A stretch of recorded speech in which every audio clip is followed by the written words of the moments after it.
Members of the public, just be advised, and members, that this meeting is being filmed.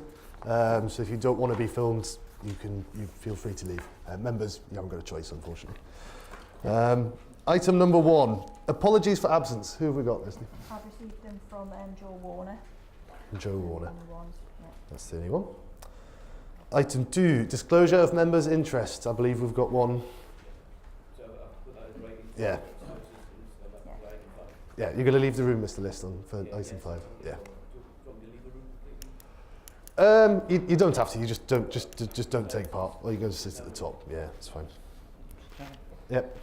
Yes, I've taken advice from Liam Henry. Like to declare personal interest in the fact that I'm a member of the new IEB at Haydenbridge High School. Haydenbridge High School. Hang on, Councillor Wallace is saying you couldn't hear. Oh, sorry, you can't hear. Can you just repeat that, Colin? Thank you. Can you hear that? Yeah. Right. Just saying, I took advice from Liam Henry the other day, and I'm a member of the newly formed IEB at Haydenbridge High School, so I'm declaring a personal interest.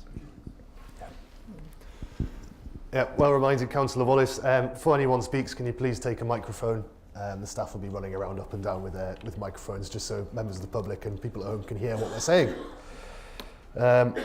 Item number 4, the forward plan of key decisions, Appendix A. Oh, sorry, have we missed one out? The minutes. Anyone got any issues with the minutes from Thursday the 15th of March? We're happy for them to go forward? Yes, that's done.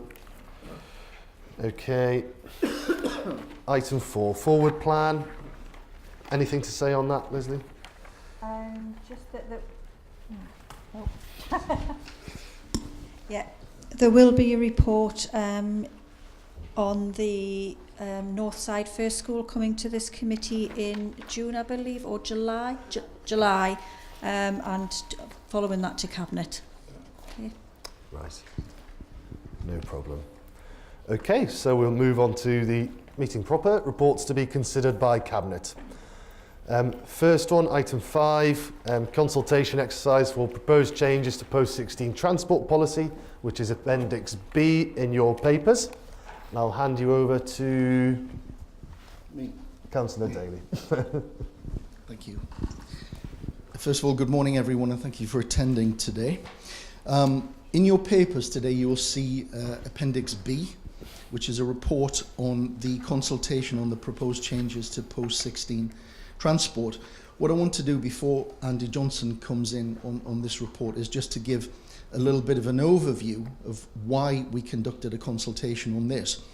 Going back into 2014, the previous administration removed free post-16 transport and imposed a £600 charge, what was known and came to be known as the teenage tax on education after the age of 16. And that had an impact on our young people, on their ambition, on their ability to attend education, with a £600 levy for them to do so. I am delighted today that we made a commitment last year when we took office to remove this, and we've gone through the statutory process of having a consultation. And the consultation has overwhelmingly supported our view that the post-16 transport teenage tax of £600 should be removed. So I am delighted to be able to present this report to scrutiny for your views, but I want to make it very clear that for us as an administration, education is important, particularly that offer post-16. We absolutely have got to encourage our young people to look not just at the academic pathways, but also to recognise and to celebrate those vocational offers which we need for our county around tourism, around hospitality, around construction, all of those really, really vital tasks that we need to support. So as an administration, I'm delighted that this report is here today. We are going to reintroduce free post-16 transport.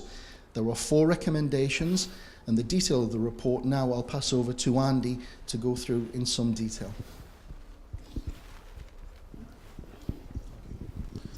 So the purpose of the report is to seek approval to implement the changes. Obviously, this committee is looking at it before Cabinet look at it. The recommendations are to approve the introduction of free transport for post-16 students who meet the defined eligibility criteria, to agree the introduction of a one-off administration fee of £50 payable at the point of application, to agree that students from low-income backgrounds will be exempt from that payment, and to agree that students who have an education health care plan of special educational needs are exempt from paying that administration fee. This report is linked to the corporate plan. The key issues are outlined on the subsequent pages, including the background and statutory guidance on what the duties of the local authority are in terms of transport policy. Briefly, it explains the current situation and the changes that are recommended. The cost implications are set out in section 4 and the implementation timetable in section 5. The consultation process is described, and there is then a breakdown of feedback to the questions posed on the response form to the consultation. There has been a significant previous discussion of this issue before, so I'm not actually going to say any more than that, apart from to say those are the recommendations of officers who have written the report. Okay, so as Andy says, we've got 4 recommendations here. Approve the introduction of free post-16 transport, agree the introduction of a one-off admin charge of £50, agree that students from low-income backgrounds are exempt from paying the admin fee, and agree that students who have an education, health and care plan are exempt from paying the admin fee. And we've talked about this policy at scrutiny for some time now. So this is final comments really. Going to open this up to the floor. Does anyone have any comments or questions on the paper in front? We'll go for Mr. Hodgson first there. Hi there. Just a couple of questions. First one's a clarification. What is the definition of low income? Andy, over to you. It's referred to time and time again throughout the policy. Yeah, within the current eligibility criteria, there are a number of definitions of low income, but the key principle that guides that is a degree of flexibility and a degree of allowing the team to make the decision about what low income is. But the actual precise definitions are set out in the eligibility criteria. Now, I don't want to summarise the eligibility criteria because it is a complicated document, but I would refer you back to the eligibility criteria that are published. And I don't have a copy of the eligibility criteria attached here, so I'm afraid I can't give you a precise definition of what low income is, except to say it's in the eligibility criteria, and even that precise definition, there is some flexibility around individual applications as to officers and the chief executive making dispensations for particular families or particular children. Okay. And the second is a question really. In the document you send out there, it said, what if I wanted to take an A level, which my local school doesn't offer? And you go on to say, unfortunately, we don't think we can afford to fund travel solely to expand students' choice of A levels. Now, you know, picking up what Wayne just said, how you value education, A levels are the gold standard. There's no question about that. They are the gold standard qualification. In rural areas, you are going to get a restricted choice. And because of financial pressures, many of the schools have had to reduce their A-level choices. So therefore, do you not think it's incumbent on the local authority to support students who are looking to get the absolute right choice for their A-levels to enable them to go on to study the course at university of their choice or specific careers which have an A-level expectation? To me, this is an absolutely important, well, vital choice for students post-16. Thank you. Do you want to answer that one, Andy? Before I respond to that, can I just refer you to page 4 of the report, which might help with the previous question. the policy document, and it outlines there some bullet points which give you the criteria: income support, income-based job seekers allowance, income-related employment support allowance, and so on. It doesn't give you the precise numbers, but it gives you the parameters around that, how that decision will be made. Going back to the second question, with respect, A-levels being the gold standard might be something that some people may disagree with. And for some children, A-levels are undoubtedly a very appropriate qualification route, but for others, perhaps a more vocational programme might actually be their gold standard. So I would, from an educational point of view, perhaps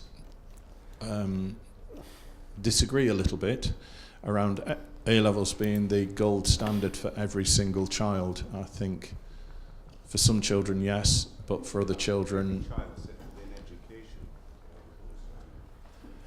yeah, I don't think that all children should be encouraged to do A-levels, is my educational view on that. I think some children should be encouraged to do A-levels and some children shouldn't be encouraged to do A-levels, and that depends on their abilities and aptitudes and their ambitions for future career paths. In terms of transport policy and A-levels, obviously any transport policy has got to be as inclusive as it possibly can, and this one allows, I believe, allows that inclusivity. Apart from a one-off administration fee of £50, it opens the door for post-16 pupils to do post-16 education. I think linking A-level to transport policy is a bit of a stretch.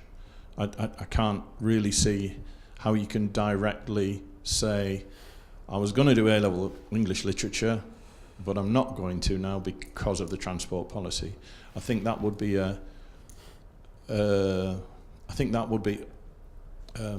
or I am going to do A-level English literature because I'm allowed to because of the transport policy. I think the decision-making process around how children decide what courses they're going to do post-16, it's pretty low down on the list what the transport policy is, and it's even lower down on the list now because it's free. I don't know if that's answered your question, but... Councillor Sesford, I believe you had your hand up.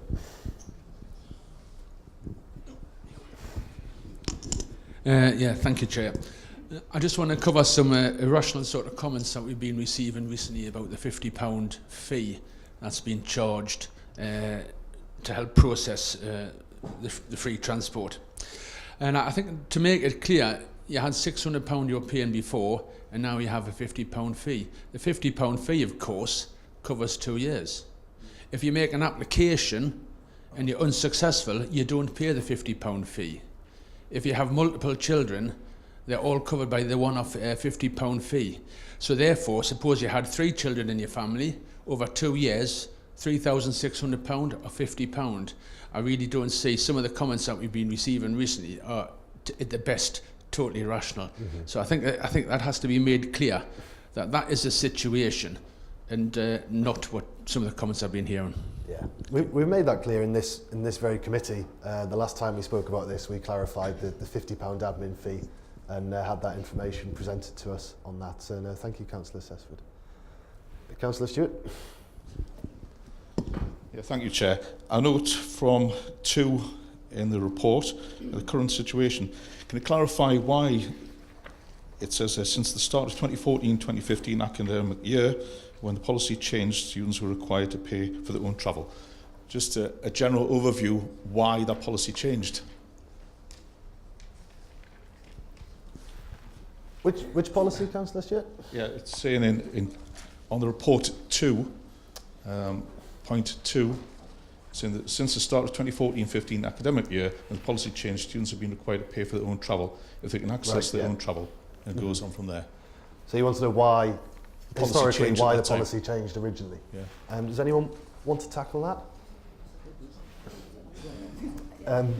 I mean, the previous administration changed the policy, so those changes were made under a set of criteria that the previous administration arrived at.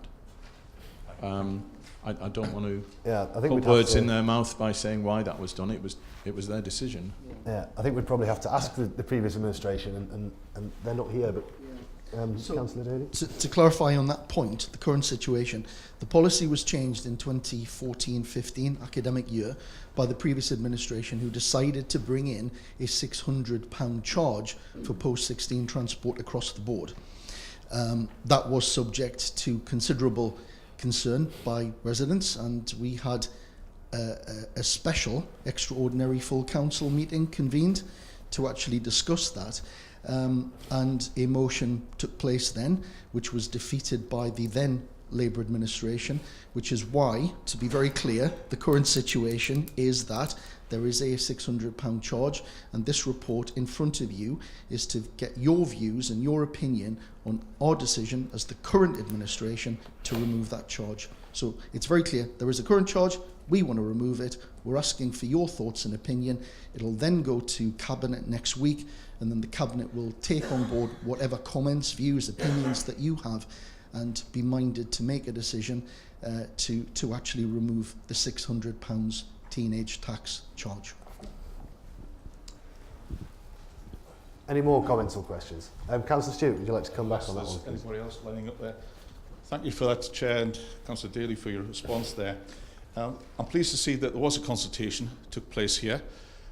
The number of people who took part in the consultation wasn't particularly high, and I would take from that they were probably heard about the manifesto pledge from the Conservatives to say that they were going to do away with this ridiculous charge.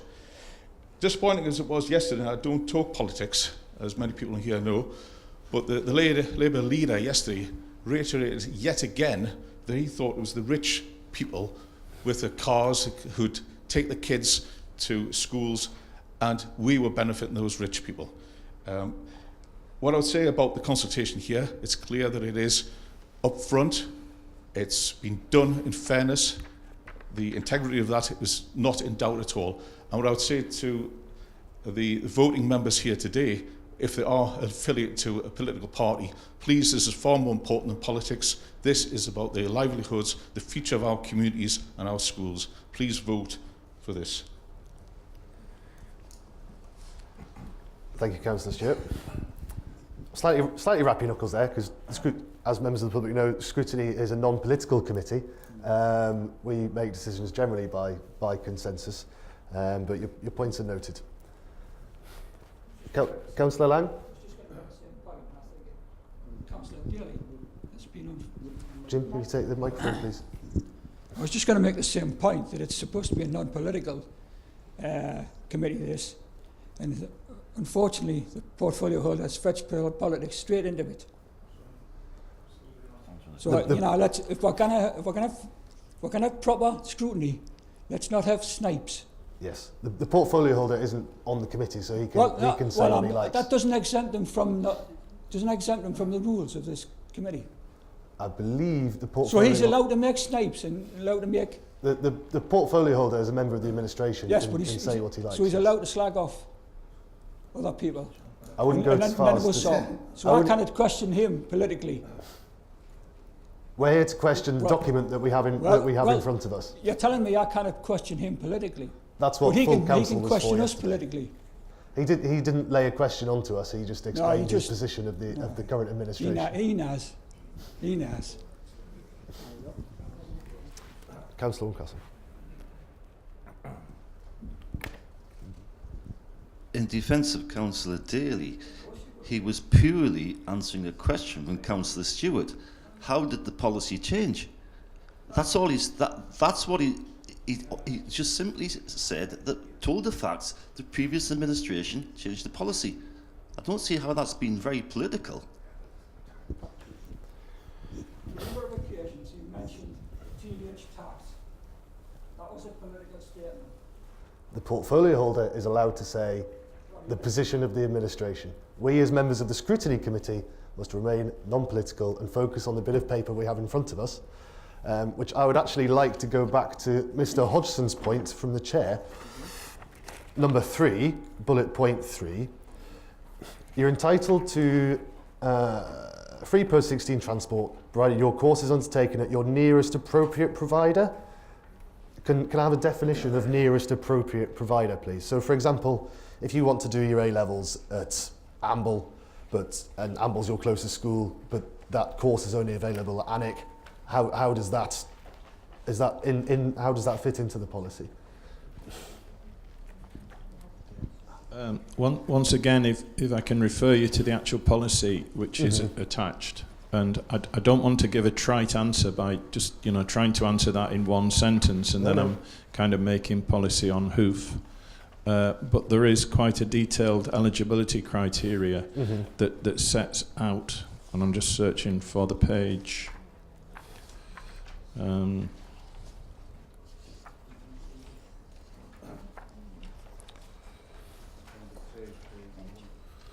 Page 6, page 1, page 6, and page 2.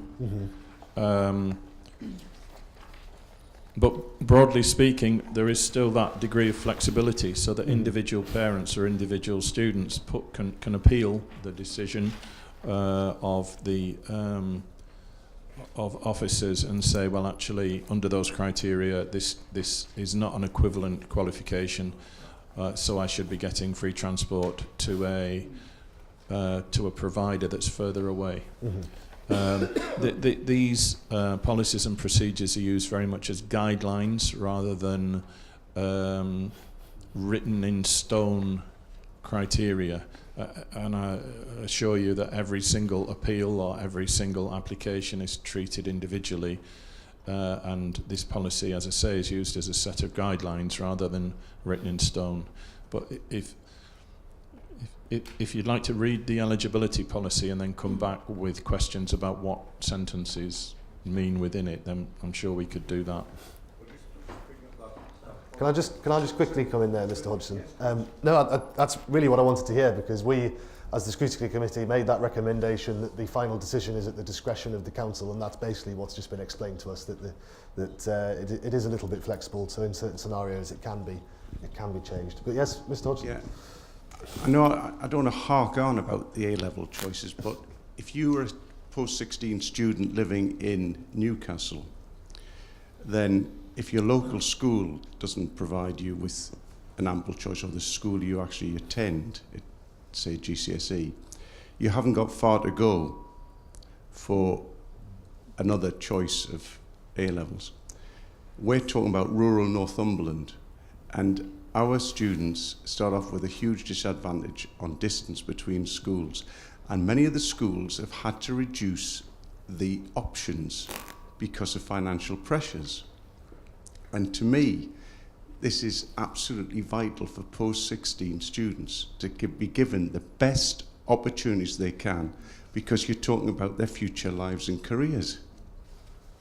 And that's the reason I'm stressing this. It's, you hark on about wanting to put education before anything else, but you can't disadvantage so many students because there's a lack of choice, and they might not be unable to afford the transport to go to other schools for the appropriate A-level choices. Which is why this committee recommended the change to the policy, which was accepted by Cabinet. So, yes, it has shown, the scrutiny process has done its part in this policy. Okay, I'd like to move on because we've got a rather large chunk of the agenda coming up. Is there any further comments or questions on the post-16 transport policy? Councillor Lang, can you take the microphone, please? How much is this going to cost the council? It's in the report. Where is it?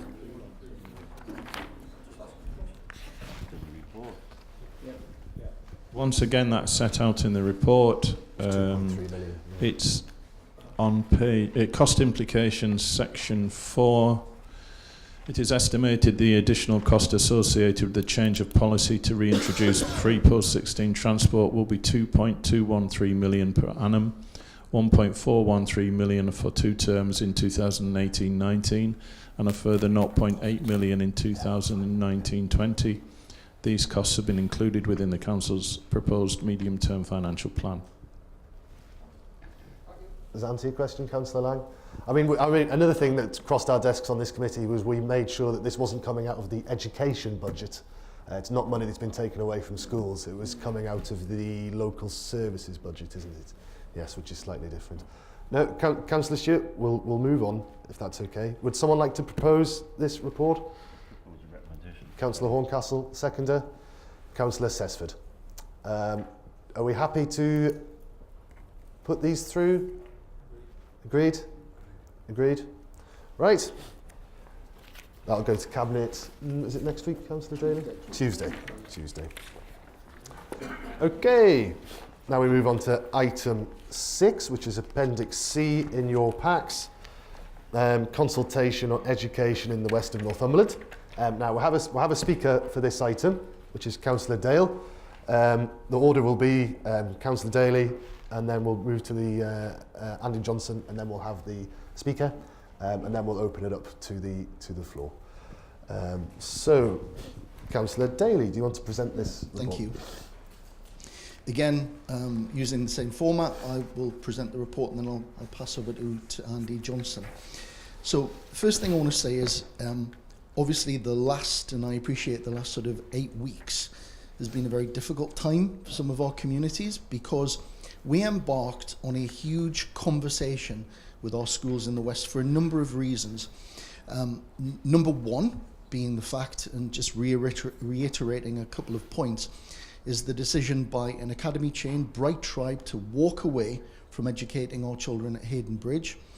The decision by another academy trust, over which we have no particular control, to move to an 11 to 18 model within the Hexham partnership.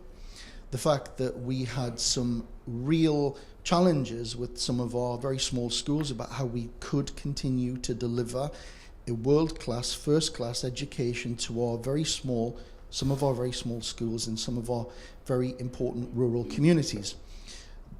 Other pressures as well around how we continue to offer a dynamic education given what needed to happen and what needs to happen as far as our corporate plan and the changes in devolution, which was announced last week, around how we upskill our community. So a whole range of pressures came to us. And we decided to have and trust our communities by having a big conversation. It was originally agreed with the schools that we would go ahead and do it, and we did it. And I absolutely recognise and I understand that for a large number of our communities, that big conversation was difficult, was challenging, and in some cases upsetting. And that was never, ever, ever the intention. So I want to pay tribute to those members, those communities, those schools, those heads, those educators, and those pressure groups who actually worked with us over the last sort of 7 weeks to actually engage and to put forward ideas which I think have resulted in a transformation in what may be education in the West. Following today's scrutiny, because we'll obviously be taking on board your comments and your views before it goes to Cabinet next week, and then we start another process of consultation on the report. So we went ahead with the big conversation, and we've had it, and we've now had a conclusion with some proposals which are in front of you today. And if I can just summarise what some of those key things are. Number one, we are going to save Hayden Bridge. Loud and clear coming through the consultation was about choice. There was a perceived risk of having a super school in the West where all children went without an offer which could provide either a different academic offer or a more vocational offer. We listened to that, and I want to pay a particular note to the community in Hayden Bridge, who for too long have actually had to undergo the will they, won't they close our school, and this has gone on for years. So I want to say to that community, you have a commitment from this administration of continuity of education and actually improvement of education. In the report, 1.54 million invested into teaching and learning at the school. We're also looking at how we can improve the school structure as well. So an absolute commitment to that community in Hayden Bridge. And what I'm really excited about is the fact that within the submission within Hayden Bridge, there is a recognition that we need to accept that vocational education is as good as A-level offer. We've got to recognise that for some young people, a vocational offer is actually the best pathway. So I'm delighted that we've been able to, one, save Hayden Bridge, and two, that we've been able to provide that choice in education for young people in the West. Second is that we have completely rejected the proposal by Queen Elizabeth High School, the Hadrian Learning Trust, to move to an 11 to 18 model in Hexham, simply because it was categorically the most disruptive thing that could be done on our wider school network within Hexham. We've rejected that, but we are also committed to invest in and to support the school because it needs investment. And we will be putting together plans. They will be transparent, they will be public. We will make clear what those plans will involve in the fullness of time. So there will be investment into our high school in Hexham. Also within the report, which I don't want to dwell on because Andy will go into much more detail than I will, I want to pick up two really important points. One is a resilience program. Now, this is the thing that I actually think is the most innovative and exciting, and it really proves how much we were genuinely listening to our communities, because throughout the consultation, schools, educators, families, children even said to me, you know, we're talking. So we've looked at how we can kind of envelop that and actually create a resilience program. So we'll be working with our schools to look at how they can best survive in a challenging environment, best survive through shared teaching, through shared learning, through the creation of federations, through the creation of their own multi-academy trust, because in the report you'll see there is a creation of our own multi-academy trust, but schools aren't mandated to join that. They can do their own. That is not, you know, a mandatory thing here. We need to do that ourselves anyway for the whole of the county. So I think the resilience program is really exciting. That's building upon and actually putting almost rocket fuel under all the good stuff which is actually being done in the west of the county with some of our smaller schools. And it's a way, and the key word is resilience. It's how you can preserve and protect and enhance and develop an education offer for our rural communities. So finally, what I want to say is a huge thank you to everyone in this very difficult situation for listening and trusting us all the way through. People said to me, it's a done deal. Yeah, it's a done deal. Politicians are all the same. The word honesty and politician don't often go together, but we've been honest, we've been transparent, and actually we've listened. And I know it's been difficult, but I think what we have here is a real partnership opportunity, working together, working in partnership with our schools, and actually providing a model which recognises and celebrates that for our rural communities, having that school offer is so important. And we will work with you, and I hope that Scrutiny will take this report, add to it if you need to, but will support the key recommendations in this report. Thank you, Chair. Thank you, Councillor Daley. Pass over to Andy Johnson, Project Director of Children's Services. There you go. Thank you. So the report goes to Cabinet on the 8th of May. The report explains to Cabinet the results of the informal consultation, and it does that in two sections. The first section explains what the external factors were beyond the control of the County Council, which generated the consultation in the first place. So there were several factors. The potential closure of Hayden Bridge High School due to the withdrawal of the Bright Tribe Trust. We were asked by the Regional Schools Commissioner to come up with a solution to that issue. The consultation, informal consultation and discussions that the Hadrian Learning Trust had already had with schools in the West around its proposal to move to an 11 to 18 school. The decision on that is, of course, the Regional Schools Commissioners, not the local authorities. The financial difficulties predicted by several schools in their returns to the County Council. The requirement of the Department of Education that we have an appropriate level of capacity of school places, and that the County Council take action where necessary to reduce overcapacity. The physical state of many schools and academy buildings in the West is poor and significant investment is required. And the nature of the area, the rural nature, which makes transport arrangements complicated and difficult. So the report has been written by officers and recommends to Cabinet that they either agree or note or decide to do the following things. And it is quite complicated, so I'm not going to make any apologies for going through it in quite a lot of detail, because it is a complex situation and lots of things are being asked of Cabinet. Page 2 is where I'm going to start. So it is recommended that Cabinet agree to keep Haydenbridge High School open as an 11 to 18 secondary school and approve the funding of a support plan of £1.54 million to be spent over a 3-year period to enable that to happen.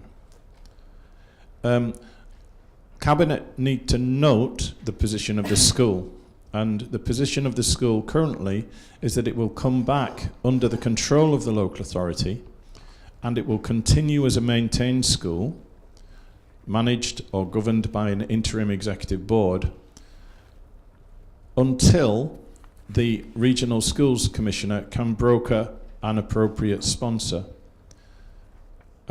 We are assuming that the Regional Schools Commissioner still wishes to broker an appropriate sponsor at this time.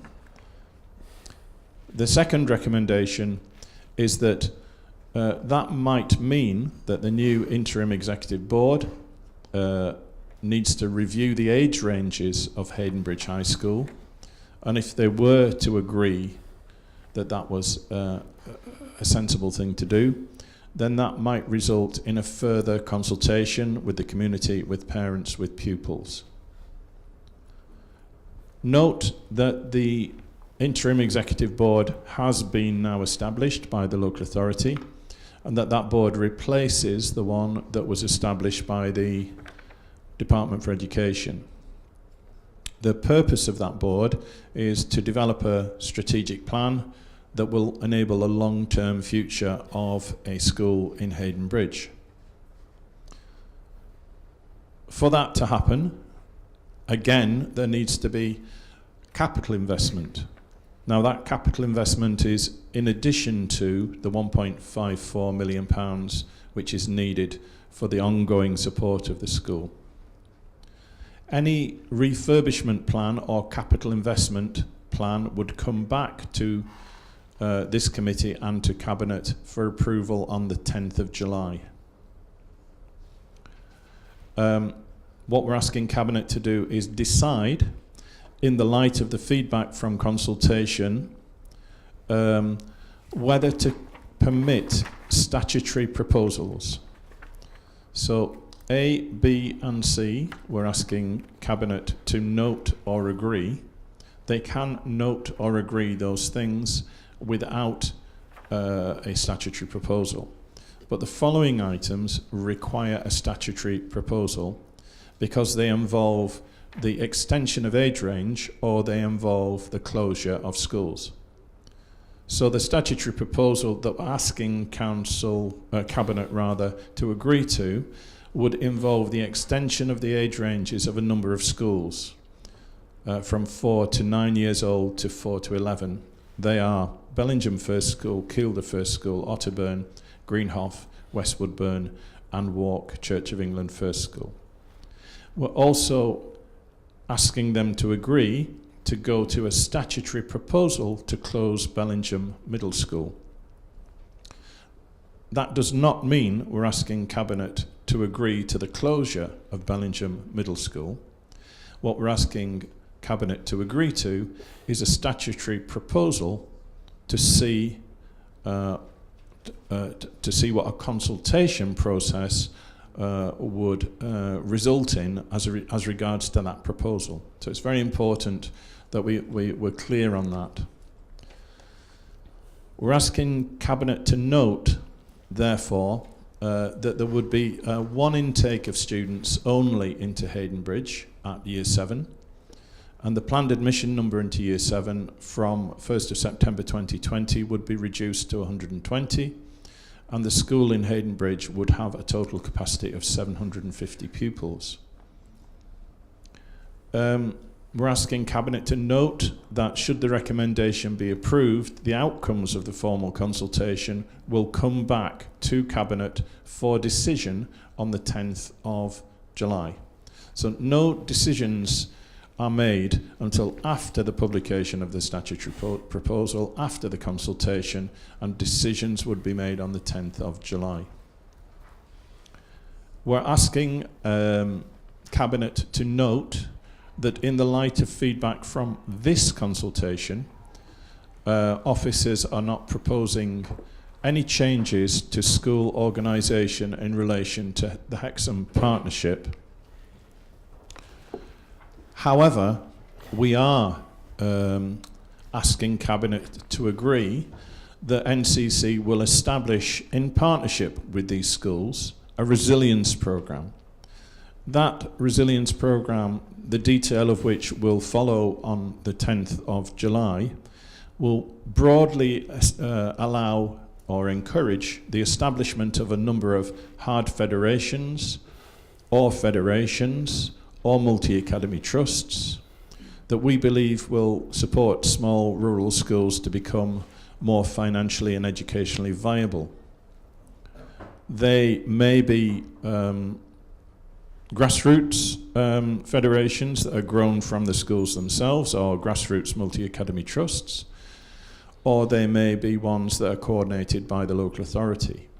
What we would intend to do is begin the process of negotiation, if this is agreed by Cabinet, so that we can report back on July the 10th about what individual governing bodies feel is the right way forward for their schools.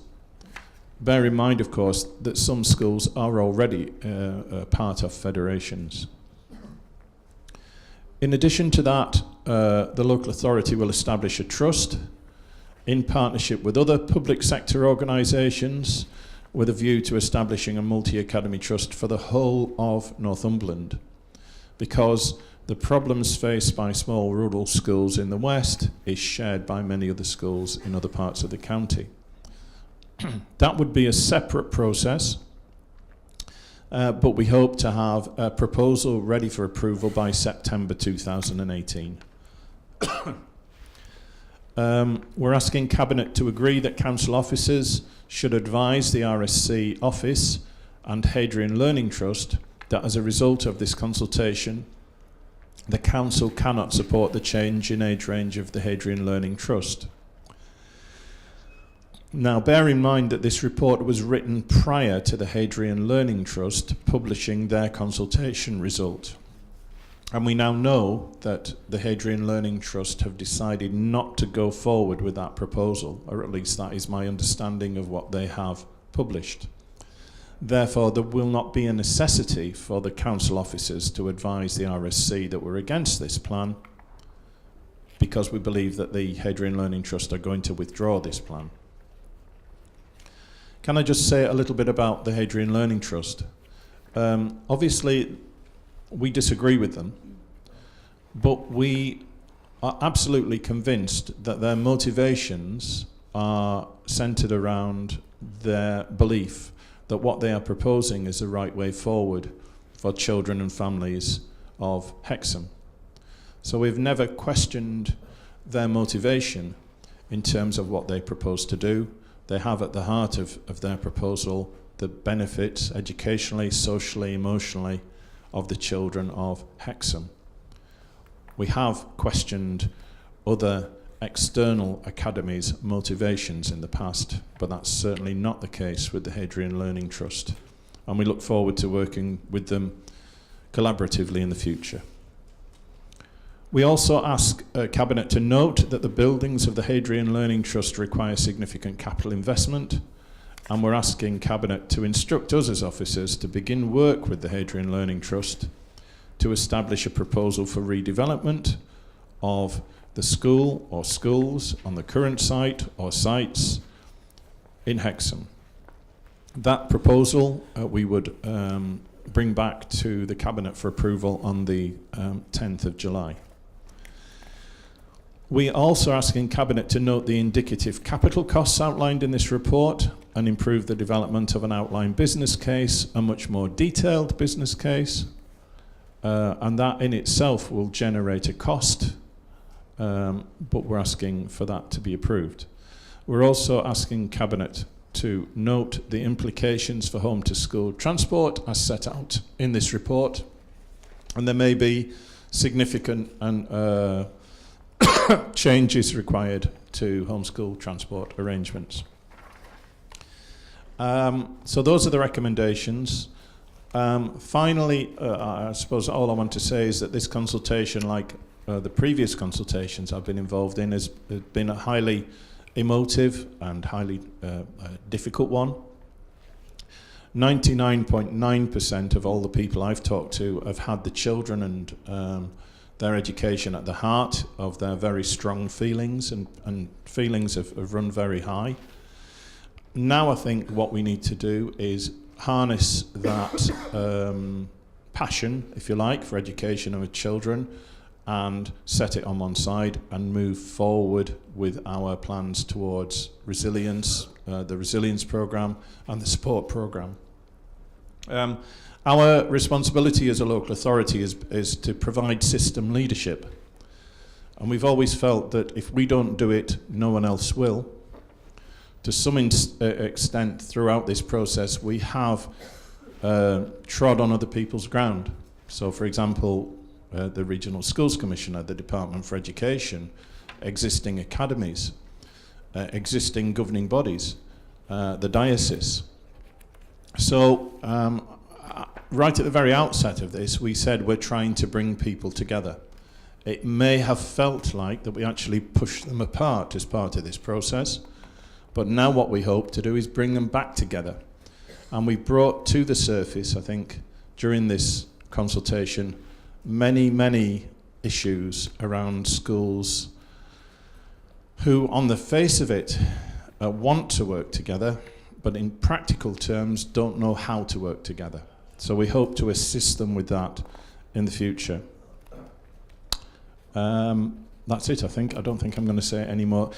There's just one small thing I do want to say, and that is, I think it's beholden to me to thank officers of the council. There's been a huge amount of work in terms of officer work over the last few months, and quite often the officers of the council have had very difficult discussions and very difficult issues to deal with, and as usual I think they've dealt with those in an absolutely exemplary way, so I would like to thank them for that. Sorry, I'm losing my voice. I'm going to be quiet. I thought you were choking up there, Andy. No, I'm joking. Yeah. Are you finished, Andy? I am finished. Yep. So we have one speaker for this item, which is Councillor Anne Dale. It is convention that we allow a local member to speak when we're talking about schools in their division. We've done it before at this committee with Councillor Watson from Amble with regards to, I forget the name of the school, so we're just following convention there. Councillor Dale, you'll have 5 minutes. Can you let me know which schools are you referring to?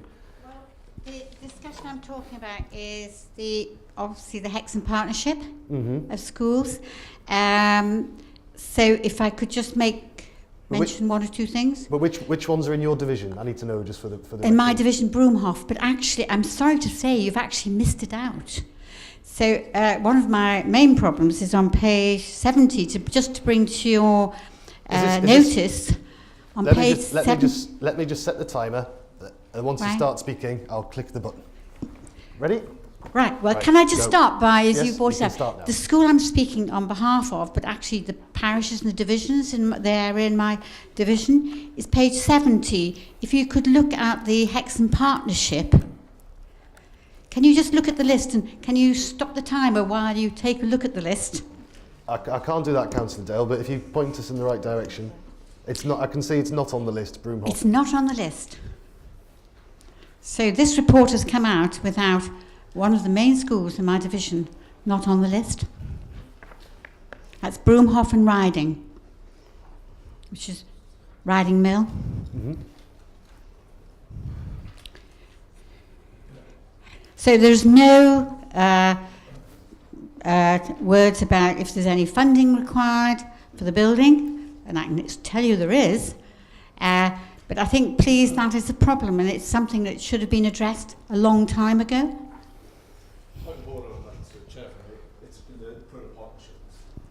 Sorry, the Broomhoff and Riding Mill, Broomhoff School, is in Riding Mill. Just continue, Councillor Dale, and we'll pull the points together after you've spoken. I'm sorry about that, but I take, I'm sorry, I know my areas, Broomhoff and Riding, and it is in the Hexham Partnership of schools. Thank you. So can I just put that one in store? First of all, what I would like to do is pay tribute to all those people who have reacted, written, campaigned, and worked together to show exactly what the people in my area, the children in Broomhoff, and the future of the schools and their further education, to inform the county exactly what their views are about how they want the future of education to be delivered, not just now, but in the future. And we also must remember that in 2021, the County Council will not be in control of the school's budget. And everybody feels very strongly that they actually are resilient now, and the schools can work together. So I am grateful to the county for putting forward saying resilience, but we have got resilience. I've already federated schools before, and they're shown to become outstanding. So I think in the particular area I'm talking about, which is the Hexham Partnership, I think that we can be resilient. I'm working with various schools, and we want to bring everybody together to work together. Can I just say one other thing, which I feel rather that this scrutiny committee should look at and address, is the school's funding formula. I did a massive piece of work on that as chair of audit, which actually came to the Education Overview and Scrutiny Committee, and Mr. Johnson will recall it. It's never been mentioned today. But if this council wants to support the future education of all our children in the whole of Northumberland, including my area and my small school that's not recognised here, we must write to the government. Even the last former Chancellor has indicated that there is a massive shortage of funding formula for children in the North East. Now, I would ask that the Scrutiny Committee put a further proposal forward to say they continue to support the F40 group and write to the government and ask them, and to all our MPs in fact, to ask them to go to the school, to the government, and ask for a fairer funding formula for the schools in Northumberland. because we have 126 schools in Northumberland that have had their funding formula cut. And that is the real issue. That is the issue in my area. However, we are resilient. And all those people who are here today... 15 seconds, Councillor. Right? We can get over that. We can work that together. However, you need to be responsible to actually asking the government for more money. Thank you. And could I have a response to the fact that Broomhofen riding has been left off? Thank you. I'm sure we can do that right now, Andy. Yeah, indeed. So, if I can refer you to different pages in the report, if we start on page 9 of the report. Please, Councillor Dale, you've had your chance to speak. So, on page 9 of the report, section 5.18, Broomhof First School, no change. The school will remain unchanged. However, this is contingent upon it joining a federation or multi-academy trust to ensure education quality and reduce. If I can then refer you to page 22 of the report, Broomhof Church of England First School. The governing body do not support models A, B or C rather than outline the reasons for our response on a model-by-model basis. We have outlined our reasons. Our prime concern is that we do not have enough evidence to enable us to understand the potential viability and sustainability of each model, and there may be potential issues with capacity in the future under each of the 3 options. We need more information on levels of financial support, additional support of schools, transportation implication, effective managed transition of pupils. Every effort made to ensure the provision of education is to continue in Haydenbridge on the principle of parental choice. Genuine time and effort invested into sharing and exploring properly any and all alternatives that are put forward in response to the Council's call for alternatives, and clear evidence presented as to why they have or have not been taken forward. We support Corbridge Middle School hub model, Church of England MAT, Haydenbridge High School proposal tabled. Any proposals that meet the principles we have outlined. An excerpt from their response states, we don't really believe, and nor do parents as per their survey results, that all our conversations, that's what's on the table now, really truly represent unique and innovative solutions that reflect the distinctive characteristics and needs of the area served by the partnership. If I can then refer you to page 34 on page 35, Broomhofen Riding Parish Council made a submission. The Parish Council alleges that the timescales allowed for the Council's consultation indicate that decisions on the proposals have already been made. The Parish Council also states that no mention has been made of Haltwhistle or Prudder partnerships in the consultation. Apart from Haydenbridge, there are no failing schools in the area being good or outstanding. The Parish Council also supports Haydenbridge High School staying open in order to include vocational and apprenticeship opportunities for students in the Tyne Valley. In summary, the Parish Council believes the majority of parents in the west of Northumberland value and support the continue of the three-tier model. Can I also refer you to page 37 of the report, where Broomhof First School is listed as one of the schools that receive responses from pupils.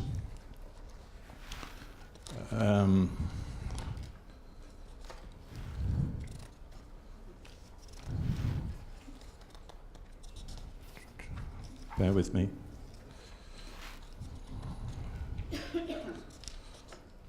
Can I also refer you to page 63 of the report, where Broomhof First School is included on the organisation chart in terms of its no changes proposed. Can I also refer you to page 65 of the report, where Broomhof First School is included in the table that outlines the current position and the proposed position.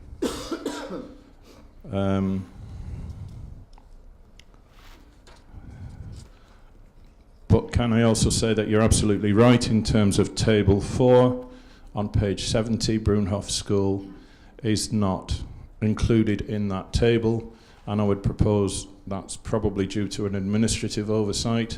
If it were to be included, it would say Broomhoff First School, no works required, no costs.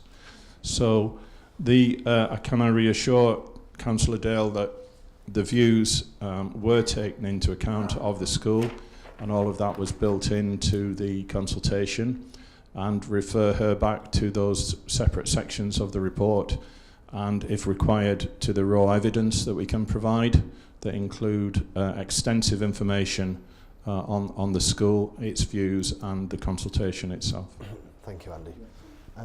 Councillor Daley, did you have a comment on that? Well, thank you very I'm much. sorry, Councillor Dale, it's not So, how this committee works. If I can, thank you for that comprehensive answer, Andy. If I can just come on to a couple of points which were raised by the former speaker. The F40 group, absolutely, we're continuing our membership, and I think members need to be aware of that group. I'm not going to write letters to London. I'm sorry, I'm not going to do that. I've already been down to London and I'm meeting ministers, and I've had an invitation extended to the director, the cabinet member for education in London, David Hines, and I'm inviting him up to Northumberland. So I'm not going to be writing letters. I want them up here, and I'm going to be down there, and I was down on the 5th of February, and I will be working with all of our MPs, and in fact yesterday I spoke to Guy Opperman and to Anne-Marie Trevelyan, who are absolutely committed to working with us.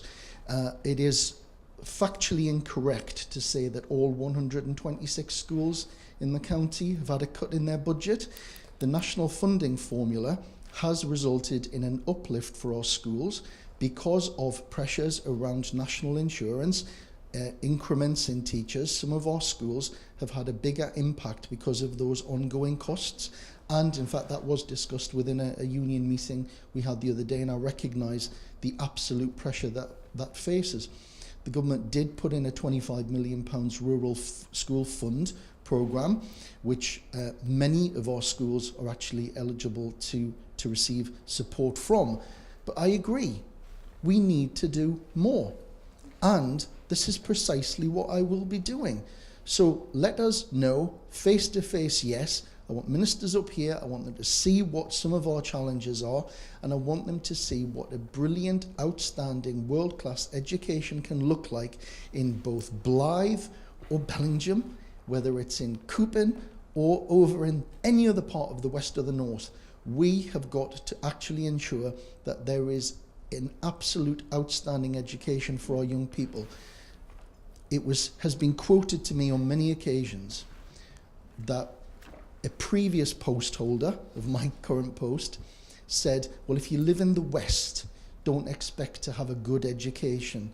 Well, that's wrong, because I think there should be equality, fairness and parity for our young people. So in terms of many of the things that were said, and I kind of read that there was absolute support for this, I just really want to reinforce the F40 group. Yes, we're staying a member of. I am seeing ministers, will be continuing to see ministers, because Northumberland is a place that I am extremely passionate about. So I just want to reassure members on that point that we will be continuing to push the case for additional resources where appropriate into our schools. Yes, thank you for those questions, Councillor Dale. Just from the chair of the Scrutiny Committee, the national funding formula is something that we've looked at on a fairly regular basis. We've got specific concerns relating to high schools and how the funding formula is geared towards a secondary school system. The high schools miss out on funding, so it's something we've been looking at in detail. In terms of bringing something to scrutiny, if you look in the scrutiny report we had yesterday, for the members to bring something to scrutiny, it takes one member of the Scrutiny Committee or 5 members, non-members of the Scrutiny Committee, to bring something. It then goes to the business chair for his consideration. So it is possible for members to bring stuff to scrutiny, and I welcome members of doing that, because that's what we're here for. Now back to the main report. I believe Councillor Sesford has had his hand up first. Thank you very much, Chair. If we get back now on track and talk about the outcomes of the consultation. Having a little look back, in November 2017, when it was announced that Bright Tribe intended to withdraw from Haydenbridge High School. Following the meeting, 20 schools indicated their support for the wider consultation arising from this situation, which is what Councillor Daley implemented. If I go back to the Mart, I personally, and some of my colleagues of course, sat through 9.5 hours of discussion. Not the easiest when you're put in a position where you can listen only and can't talk, which is the members of the Facts Committee, members of the Cabinet. Okay? Now, during those meetings, it was clearly stated that in the consultation report, there's 3 potential models were to be used to stimulate debate. Stimulate debate. It was made very clear at that stage that this was not a process of voting for one of the options, but an opportunity to produce the best solution. Indeed, Councillor Daley himself made this abundantly clear on many occasions, even stating, on at least twice that I heard, and possibly more, that one solution could be that the status quo would remain. In other words, nothing would happen. We would decide that what we had was the best way. Clearly that isn't what's actually happening now. I've had lots of positive comments from head teachers, of governors, for attending those meetings. So they'd come up to myself, and I'm sure they came up to other members who were there at these meetings, and saying, thank you very much for attending. Thank you very much for listening. I've been personally thanked many times when I've gone to a school for attending these meetings, even though that they knew I could listen but couldn't discuss. At another meeting that we had in the Mart, where schools had stalls, I again spoke to heads, governors, teachers, and I'm sure there were some parents there as well. At no time was anyone ever discourteous to us. Again, I got thanked, and I'm sure other members did, for coming along and listening. Now, while I couldn't get into discussions, I did emphasise the need to the head teachers and whoever, governors, to come up with an alternate option, because that was what was stated in the consultation document. 3 options to stimulate debate, but the 4th option, if you like, was what other people came up with. I also emphasised to everyone I spoke to that no decision had been made. It was said before that it's a done deal. I emphasised that no decision had been made. Comments would be listened to and taken into account. And I got this lovely little star through the post, which was very kind and very nice, and I wish I could do that myself, but I can't. So, to me, it has been very disappointing that some people took advantage of what was an informal consultation to stir up trouble. Now, nowhere in this consultation document, which is actually attached to these papers as well, does it say we were going to close 16 schools.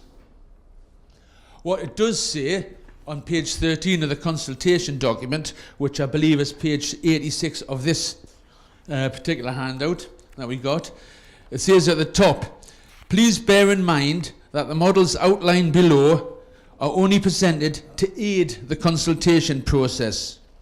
A combination of models or alternate models are also sought. If you have a look at page 26 of the consultation document, which I believe is page 99 on this one, it clearly states that the responses or replies from the consultation will be taken into account to enable the council, i.e. the cabinet, to come up with its preferred option. And that's what's happened. We've taken all the bits of things into consideration, and this, what you have today, is what the cabinet's come up with, or the officers have come up with, sorry. Okay? So, I found it quite shameful, I'll say, to see and hear certain elected members trying to stir up trouble with the schools. Now, why did this happen? Well, I believe it happened for maybe their own personal promotion, but certainly not for the good of the schools or the students. Maybe it was done to undermine officers or members of the council, I don't know. But it was not positive, it was totally negative and not helpful to this consultation process at all. And it would be nice maybe if now that this document has come out, whether the people who know who they are would like to apologise for their, well, shall we say, dubious actions. What I would like to do, however, is applaud officers who ran the consultation. I would also like to applaud all the teachers, all the governors, all the parents, and whoever else took part in these consultations. Because as I said before, there was no vitriol pointed in our direction. We were all positive when we were speaking to them. It's just a shame that the negativity had to come out. Because what I heard of the participants in the consultation was excellent. And that's why the officers of the Cabinet have come out with this document now, so we can move forward and actually do something for the education in the West. Thank you, Councillor Sesford. I presume that means you're in favour of the recommendations in the report. Yeah, I certainly favour wholeheartedly the consultation process in the way it was conducted, and everybody was allowed to have their say. Yes, thank you. I'll remind members we're here to comment on the recommendations set out and whether we want to change any of them, or just note them. I'll come to Councillor Wallace because I know he's got to get away sharpish. Thank you, Chair, for letting me come in now. First of all, I fully support this proposal, but I do recognise that this proposal will have an impact on the remaining three-tier schools in the county.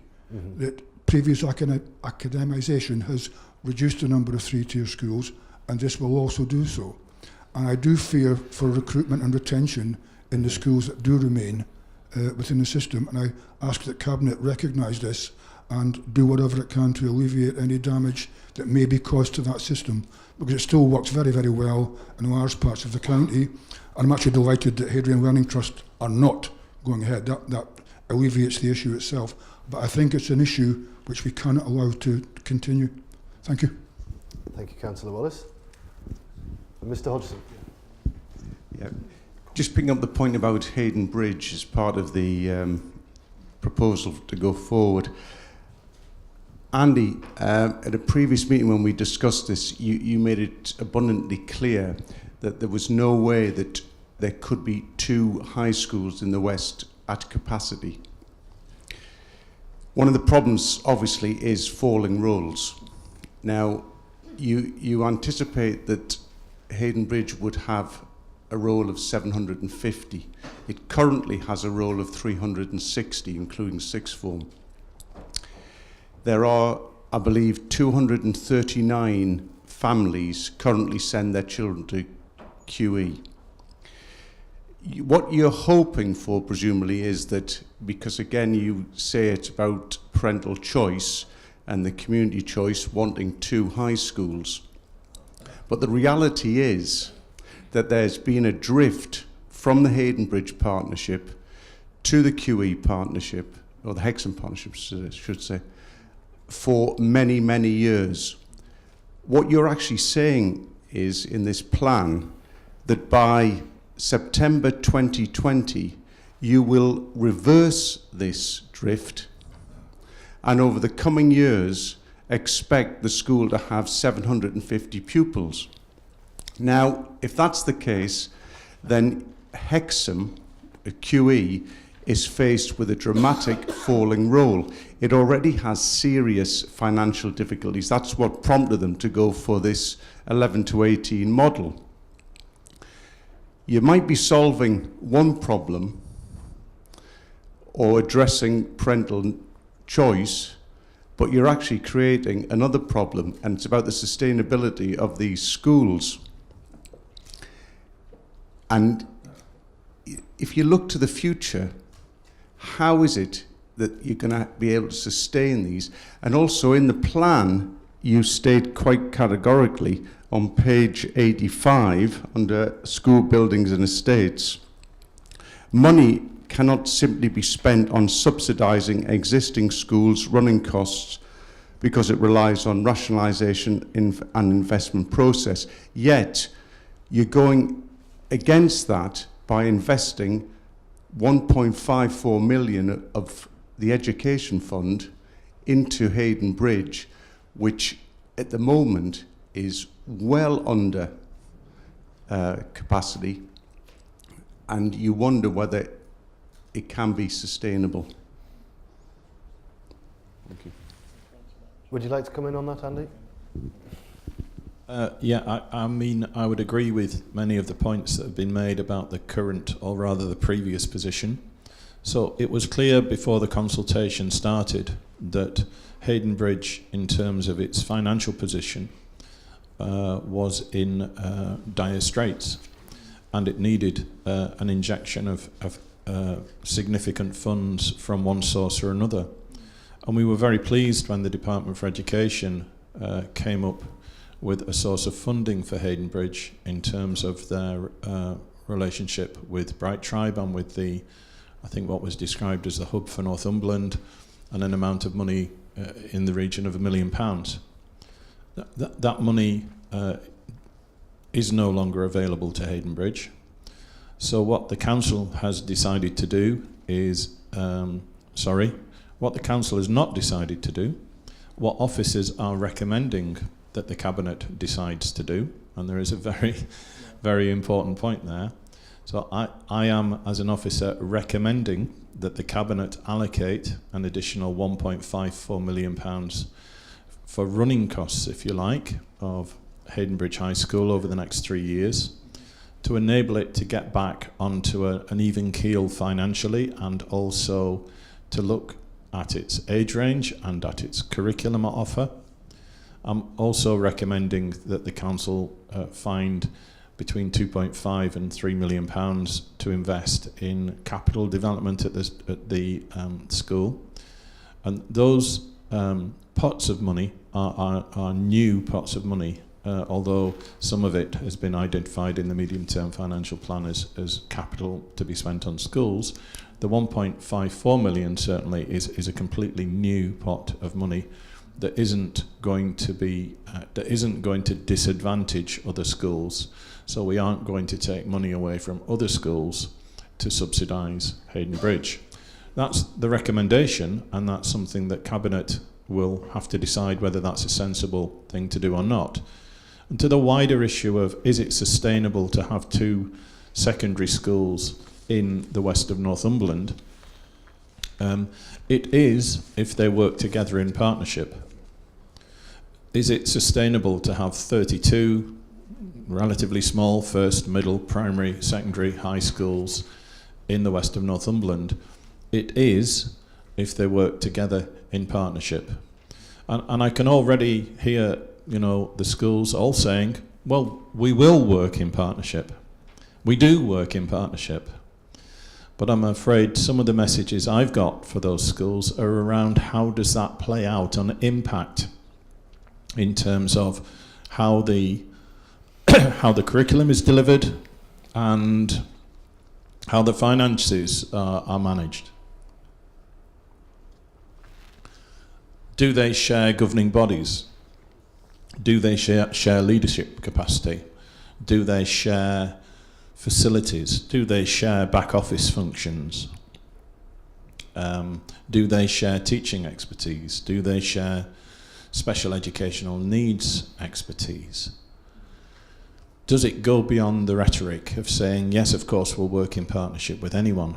And one of the purposes of the resilience programme is to put the apparent goodwill of all those schools, because they are, in the vast majority of cases, willing to work together, but actually bringing that now into some practical outcomes.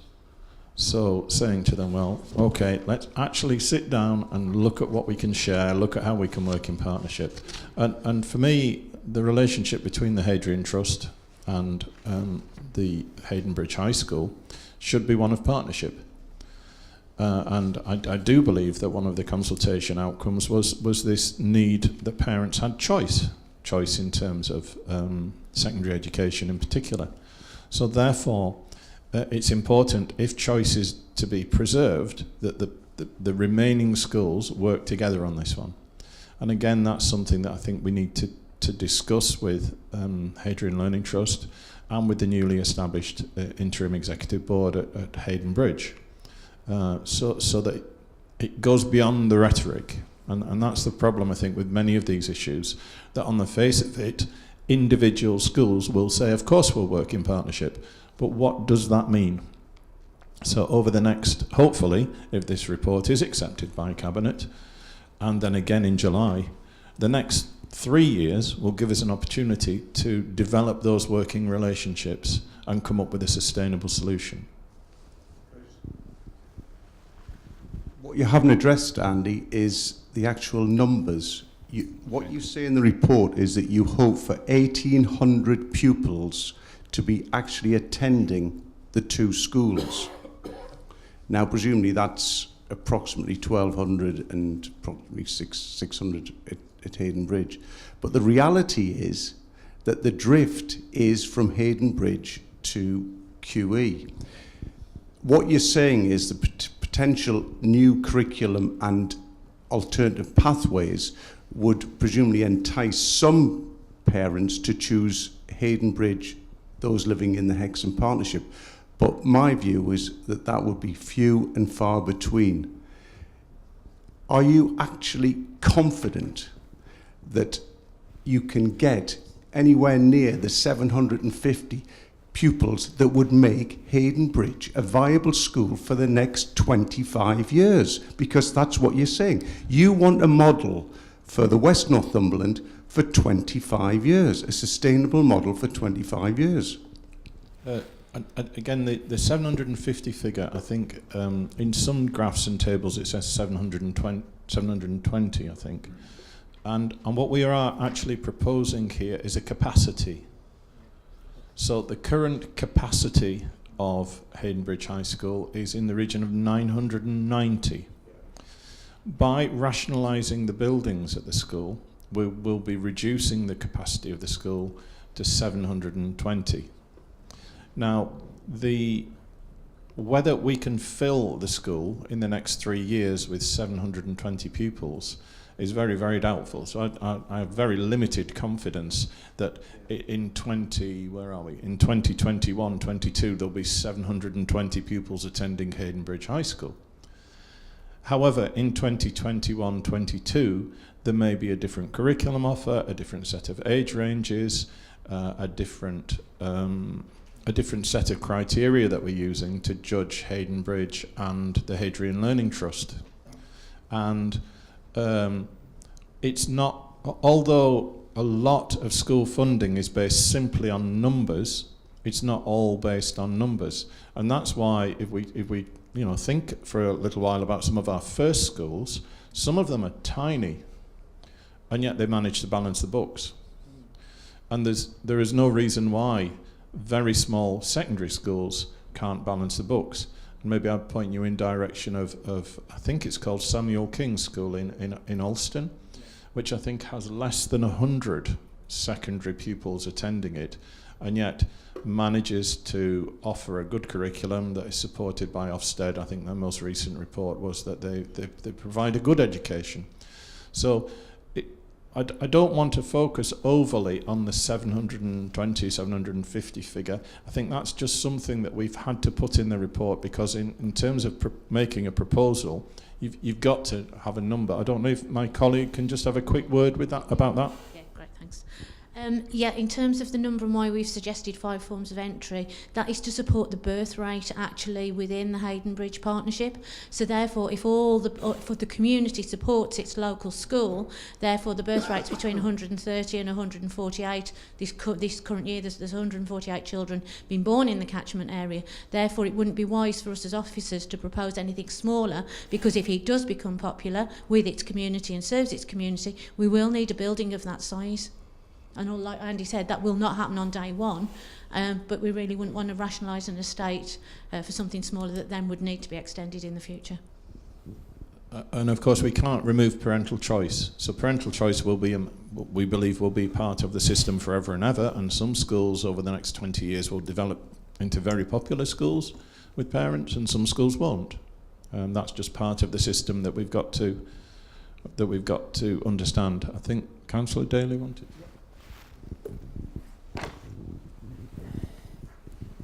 I think you're right to put that challenge, but what I can say to you is context is everything. for years, Hayden Bridge has been under the cloud of Bright Tribe. And the community, because I know I was out in December, just before Christmas, with Hayden Bridge Parish Council, met lots and lots of people from the community in late December. And the thing they kept saying to me is, for too long, we've almost been forgotten about, neglected, give us a chance. And this is precisely what this is about. So what I want to say now, on the record, clearly, is that we've listened. This report, if it is minded to be supported by scrutiny and then obviously through Cabinet next week, actually reinforces the belief that we have in Hayden Bridge as a viable, vibrant offer to the education choice in the West. The current head teacher there, the leadership team, and I know that Councillor Horncastle is on the IEB, are talking about a vision for vocational education to be calibrated into that academic offer. It's actually an exciting opportunity. And I know that we've got representation from the unions here today, and I think the message has got to go out. Yes, there's been drift, but there's some really outstanding teachers in that school.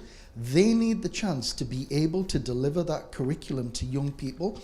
And I want the message going out today to the community of Hayden Bridge and actually the community in Hexham to say there are now choices on your doorstep.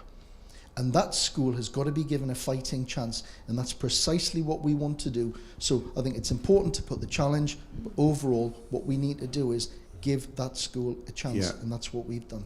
Heavens, I totally agree with you.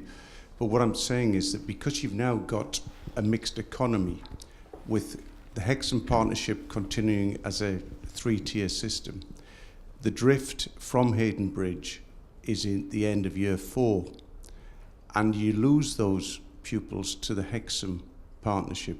They stay within the Hexham Partnership. So at 11, they don't then say, well, we'll go back to what would be 11 to 18 school. They will stay within the Hexham Partnership, continue their education at Queen Elizabeth High School. You've actually created a problem by having the mixed economy of 2-tier in Hayden Bridge, 3-tier in Hexham. Parents will move their children, and I speak from experience. I was head teacher for 19 years in Hexham, and the drift is from year 4, which will weaken many of your small, newly formed primary schools, and it will also limit dramatically the number of children that will be in year 7 in Hayden Bridge. You have got a problem. Noted, Mr. Hodgson. I think Councillor Daley answered quite a few of those points in his previous part, so we're going to move on. Yeah, just briefly, I agree, we've got a problem. Mm-hmm. And we've got a problem, and that's why we did a consultation.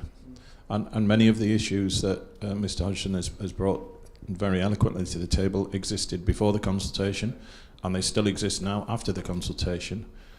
The difference between before and after is, as well as having a problem, we now have a plan. And before the consultation, my impression was that there were 32 different plans, and everyone had a view or an idea, but actually there wasn't a cohesive plan. Now what I'm doing is making an appeal, if you like, to those schools, those 32 schools, to work together collaboratively around that plan. They may not agree with all elements of the plan, but at least we have a cohesive plan. The other thing to mention just briefly about Hayden Bridge, and I don't want to put a damper on Hayden Bridge because I'm very, very optimistic about the future of Hayden Bridge, but we mustn't lose sight of the fact that Hayden Bridge is in special measures as determined by an Ofsted inspection report. So not only do we have a long way to go in terms of school organisation, we clearly have a long way to go in terms of bringing that school back to good or outstanding status, and that's a huge challenge for the IEB. So yes, we have many problems. The alternatives, the alternative solutions would be to close some schools, I think, bluntly, because what is the alternative to Hayden Bridge if we don't try to rescue it, form a resilience group? And my recommendation and the recommendation of this report is we don't close Hayden Bridge. And it becomes a bit like a game of dominoes then at that point. And you can't take a school in the West in isolation from all the other schools. So you've then got to think about Bellingham Middle School, which unfortunately is proposed for closure in this report that I'm publishing. And you've also got to think of the challenges that all of those smaller first schools will have in terms of becoming primary schools. We do think that's feasible, but only if they work together as federations or as parts of wider multi-academy trusts.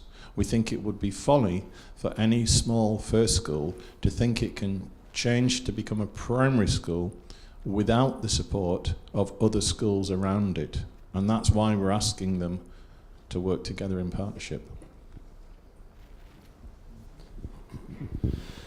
Mr. List. Andy mentioned the current situation with Hayden Bridge is still requiring a sponsor, and that's the understanding we have about what the RSC would expect.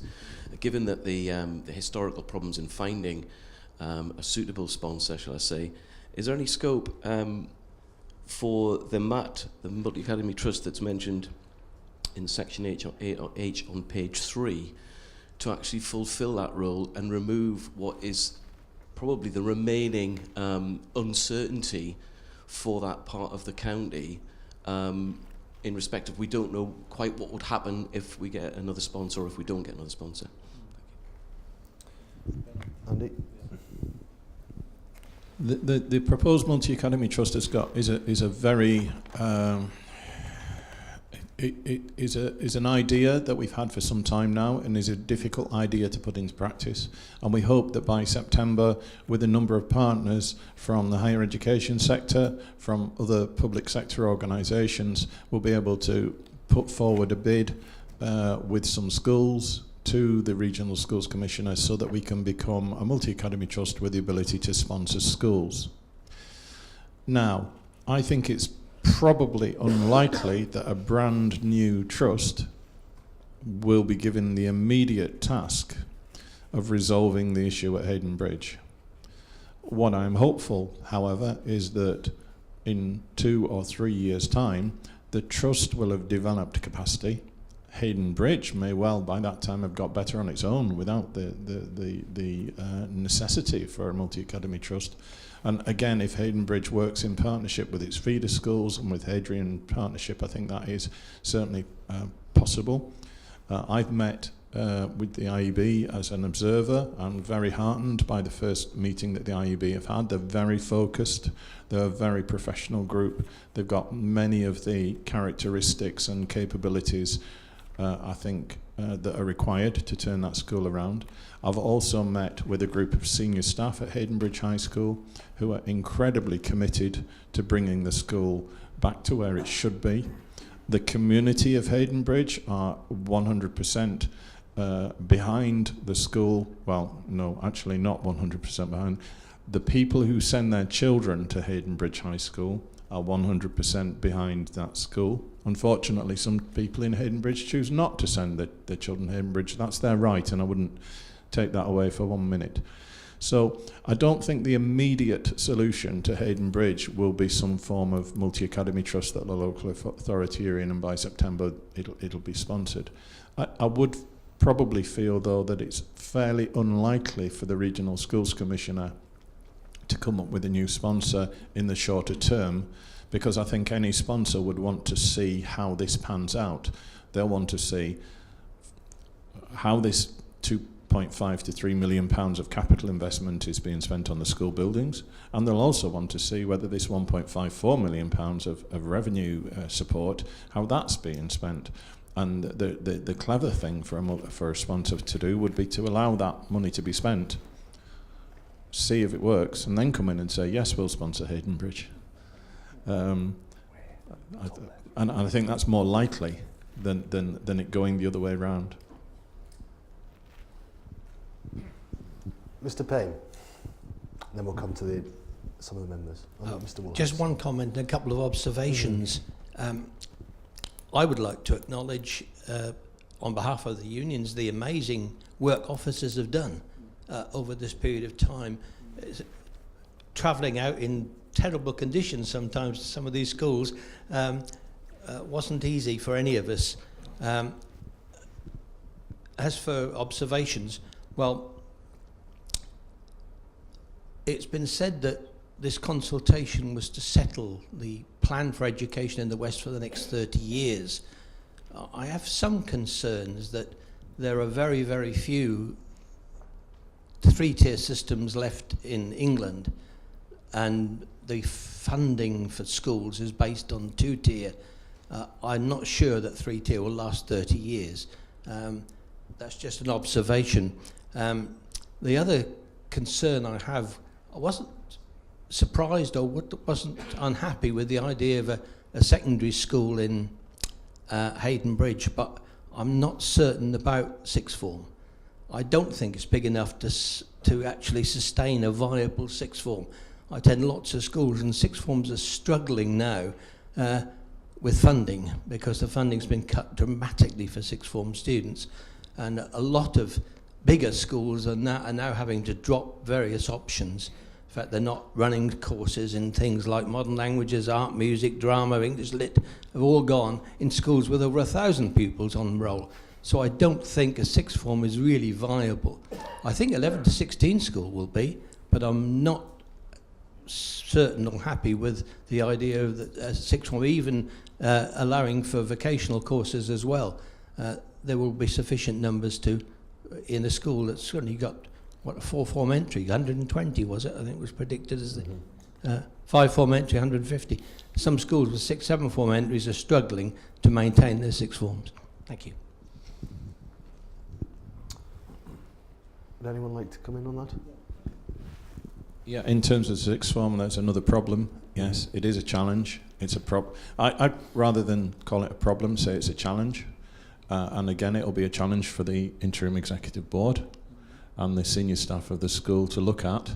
And throughout this document, there is still, a clear indication that there may be a change to the curriculum offer at the school, or a change to age ranges. If there was such a change, that may well come back to this committee or that will certainly be consulted upon with the wider community before any of those sorts of changes are made. I will just put in a bit of a plug here for the purpose of a local authority. I try. Should I or shouldn't I? Oh, what the hell. I'll say it anyway. And I don't want this to be construed as a political point, because over the years, all political parties of whatever colour have supported the idea of academisation. One of the benefits of a school remaining a local authority maintained funded school is that any changes, generally speaking, have to be agreed and consulted on in a huge amount of depth and detail that involves the democratic process. One of the disadvantages of the academy system, I think, is that although there is a consultation process required, it's the people who make the decisions are not elected members. They are usually a board of trustees who then go to national government for a decision rather than local government. So I suppose what I'm doing really is banging the drum for local government, actually, rather than having a go at academies. And I just wanted to say that any changes to Hayden Bridge, as long as it's a local authority run school, would have to come back through the democratic process. Mr. Woolhouse.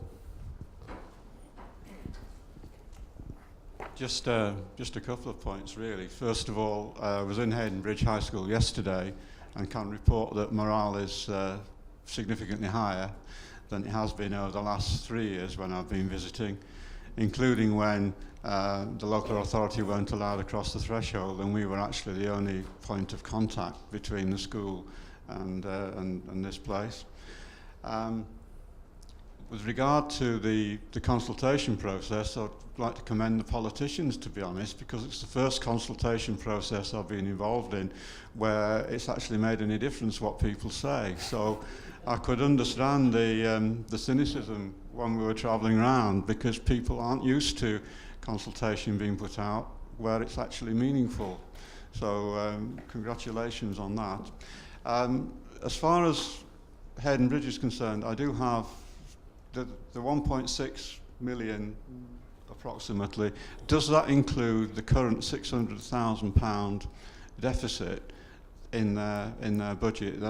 So we're actually talking about rather more cost in truth then. Thank you. Councillor Stewart, you haven't spoken yet. Thank you, Chair. This has been a difficult process for so many people, and I thank the officers for the hard work again. You are getting some praise, and quite rightly so, and other people involved. Extremely emotive. I have been involved in consultations in the past in relation to schools, and again, thank you for the comments there. I'm satisfied it has been done fairly, openly, transparently. The catalyst for the consultation has been external factors, as detailed in the report.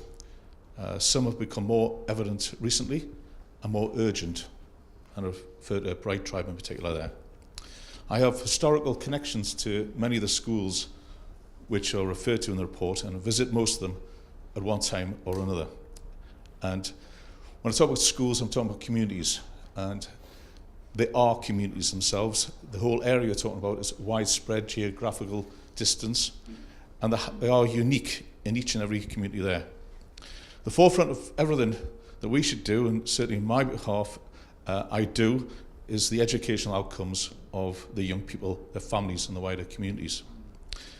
I believe that every child does matter, whatever age, whatever situation they're in. Financial considerations are weighed on the list. Yes, as elected member, I've got to be concerned to an extent with that. I expressed my concerns at this committee recently that the education in the west of Northumberland was in need of a review in light of the reasons outlined in the report. I'm pleased that the consultation has now come before this committee. Lots of misinformation and jumping on the bandwagon has been heard. Social media, and in situations where parents and governors and staff have become really concerned with what's been said. Anecdotally, on numerous occasions, open and transparency consultations have been mentioned to me, and the people who are at the heart of this, the families and the communities, can be assured that we have taken this. We trusted the people to tell us what they wanted. We've listened. Integrity should be the utmost of everything that we do as elected members. So what does scrutiny do here today? We read through the fantastic report of the officers, we ask questions, we speak to lots of people about it, we research, and we challenge. I have an observation to make here, that the last administration, the chair of audit as it was at that time, commissioned a report which went before this committee where the future of a huge number of our schools was put in doubt. To over 50 schools. That was a confidential report. The report had the word confidential at the front. So I'm going to go into great details there. I query if this was an open and transparent process. I note that Councillor Jeff Reid walked out of the meeting. I don't know why, but possibly because he was querying why money was at the forefront of the decision making at that time, and why did it stop? It stopped, I believe, because in May 2017 came along, and the focus of the administration changed wholeheartedly. People elected a new administration. That is, the administration carries out genuine consultations. I look forward to hearing more about the resilience programme, and look forward to hearing how the funding can be supported through the resilience. And Chair, you'd be pleased to hear that I usually ask lots of questions here, but because the reports, either verbally or on paper, have been fantastic on this occasion, very detailed. I'm not going to ask anybody. I will finish, if I may, with a question to Mr. Johnson, if I may, through you, Chair, is on page 67 referred to the special educational needs, and it's a question I often ask at these meetings. There are a few paragraphs in there. Can you tell me here today if there'll be any major changes in relation to the central vision in that part of the county in relation to the reorganisation of the schools? Will it benefit? Will it cause issues at all? In terms of special educational needs provision, the Council are carrying out a further consultation, part 2 of a consultation into special educational needs provision across the county, and that will be beginning in the last week in May. We've already identified that there is a lack of places for children whose most suitable education would be in special schools within Northumberland, and therefore we're going out to consult on developing the number of places. And in the medium-term financial plan, there has been some capital set aside to do that. At this point in time, it's difficult to judge whether some of that capital will be spent in the West or in other places. However, we've already agreed and allocated a significant sum of money to the Priory School in Hexham to develop their places, I think by the building of an additional 2 classrooms. In terms of children whose best educational interests are served within mainstream education, we have identified that we don't have sufficient places for children within mainstream with sufficient expertise and resources. And that is, if you like, a function of, unfortunately, a function of having many small schools. Generally speaking, the larger the school, the more it is able to invest in both staff and specialist resources in children with special educational needs who require, whose best educational interests are served by remaining in the mainstream and not moving on to a special school. So one of the major benefits of schools forming federations, multi-academy trusts, partnerships, whatever it is, one of the major benefits of that process will be to ensure that outcomes for children with special educational needs are better served. So, for example, sharing teacher expertise, sharing Senkos, sharing equipment, and sharing governor knowledge as well. So we're relying upon schools to come together on this one.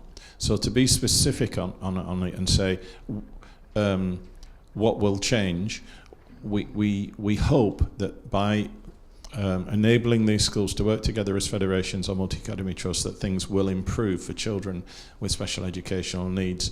And the danger at the moment is, in our current system, that those children become isolated in small schools, or they are referred out of county or into special educational provision because there's a lack of ability amongst our mainstream schools to provide them with the support that they need. So it's high on the agenda of why we're suggesting that federations are a good idea. It's not just finance. It's driven by education for all. It's driven by those children. Thank you. Councillor Sesford? Then we'll move on to Councillor Horncastle after that. Thank you very much. As an ex-student of Haydenbridge Technical School as it was in those days, 1 or 2 years ago, before you say anything, Gordon, I'm really happy with what Mr. Johnson says, Councillor Daley, about the belief that Haydenbridge High School can be turned around. That pleases me a lot. One of the reasons, of course, as I've just said, I was an ex-pupil there, but you know, what's been said to me quite a few times on these visits and meetings and talks and whatever I've had is that people are worried about parental choice, and I'm not quite so sure it's had as much emphasis as it deserved tonight, because if you're taking Haydenbridge High School away, parental choice in the West would be, well, poor, if not pathetic. I understand exactly what Alan was saying before about people drifting away from Hayden Bridge High School into Hexham. That's fine. You can't. It's indisputable. You can't argue with that. However, I think a lot of that could be tied in directly to the debacle that's been going on for quite a few years with Bright Tribe and the lack of effort put in to solve that. And I'm very interested to hear what Mr. Woolhouse has said on that on a similar matter. So. If we can get Hayden Bridge High School started, it won't start straight away, because if people are already out at other schools, they're not going to come back now, because they know the teachers, they know this, that and the other, and so why should they? However, maybe the next generation can be persuaded that if Hayden Bridge has got a decent curriculum, decent facilities, maybe they will start to drift back in then, hopefully, and then we have parental choice, we have 2 decent schools, and hopefully, you know, Hayden Bridge's Ofsted report will start to rise, and we have a good quality of education on offer for people in the West. Thank you. Councillor Wuncastle. Oh, sorry. Andrew, go on. Sorry. It's, again, just for Andy. Andy, could you just clarify your vision for this multi-academy trust across Northumberland? Because obviously those in Hayden Bridge are going to become primary schools with their own very, very special requirements. In Hexham, there are going to be first schools, and obviously in your report, it's encouraged that all will be part of a federation. Do you see separate multi-academy trusts across Northumberland? Because they obviously they address different needs. A first school is different to a primary school. Just going back to what was said before around Hayden Bridge, I just wanted to bring one other piece of evidence to the table about why this might be a viable proposition. One of the council's criticisms of the Bright Tribe Trust was around its track record. And we didn't believe that the Bright Tribe Trust had a track record of bringing about school improvement. In my time at the council, I think and just simply because I remember this one, Prudhoe High School has undergone a remarkable transformation. It remains a local authority school. It was placed in special measures. It then went through a phase of requiring improvement. It then has now been judged to be a good school. It's had a completely rebuilt building. And I think that's taken probably around 3 or 4 years for that to happen. And and it remains firmly part of a 3-tier system. And in my head, I don't want to claim that the local authority have made that happen, because clearly they haven't. That was a group effort between the IEB that was put in place, local authority support, the teachers, the community, the staff, everyone made that happen. But there's almost like an example of potentially what might be possible at Hayden Bridge. Going back to what's my vision of a MAT, I think that's probably the wrong question. I think probably the question is what are local schools' visions of federations or MATs. I don't think that the local authority should be put in a position of being in charge of this process or somehow driving this process forward. We can only do this in partnership with schools. But we must at some point draw a line in the sand with schools and say, you've got to do this. You've got to work together in partnership. Working alone with some honeyed words about we work in partnership with everyone doesn't cut it anymore. There've really got to be some really significant developments where resources are shared, and I'll go back again to where I think those resources could be shared without detriment, in fact, with improvement. So I'm talking about shared leadership, I'm talking about shared governance, I'm talking about shared back office functions, and I'm talking about minimizing the impact on front of house staff in that sense, both support staff and teachers. So I think all of those things can be achieved and without having a direct impact on staff who work in schools, unless some staff actually, see it as a way forward. So my vision for a multi-academy trust is almost, it becomes irrelevant. And, it's so going to these 32 schools and saying, what's your vision for the future? So clearly, the local authority have given you a massive vote of confidence here, with the exception of Bellingham Middle School and potentially the other schools who are beyond our control, who might have to change in Holtwhistle. You've received a vote of confidence. Now what are you going to do with it? How are you going to take that forward? And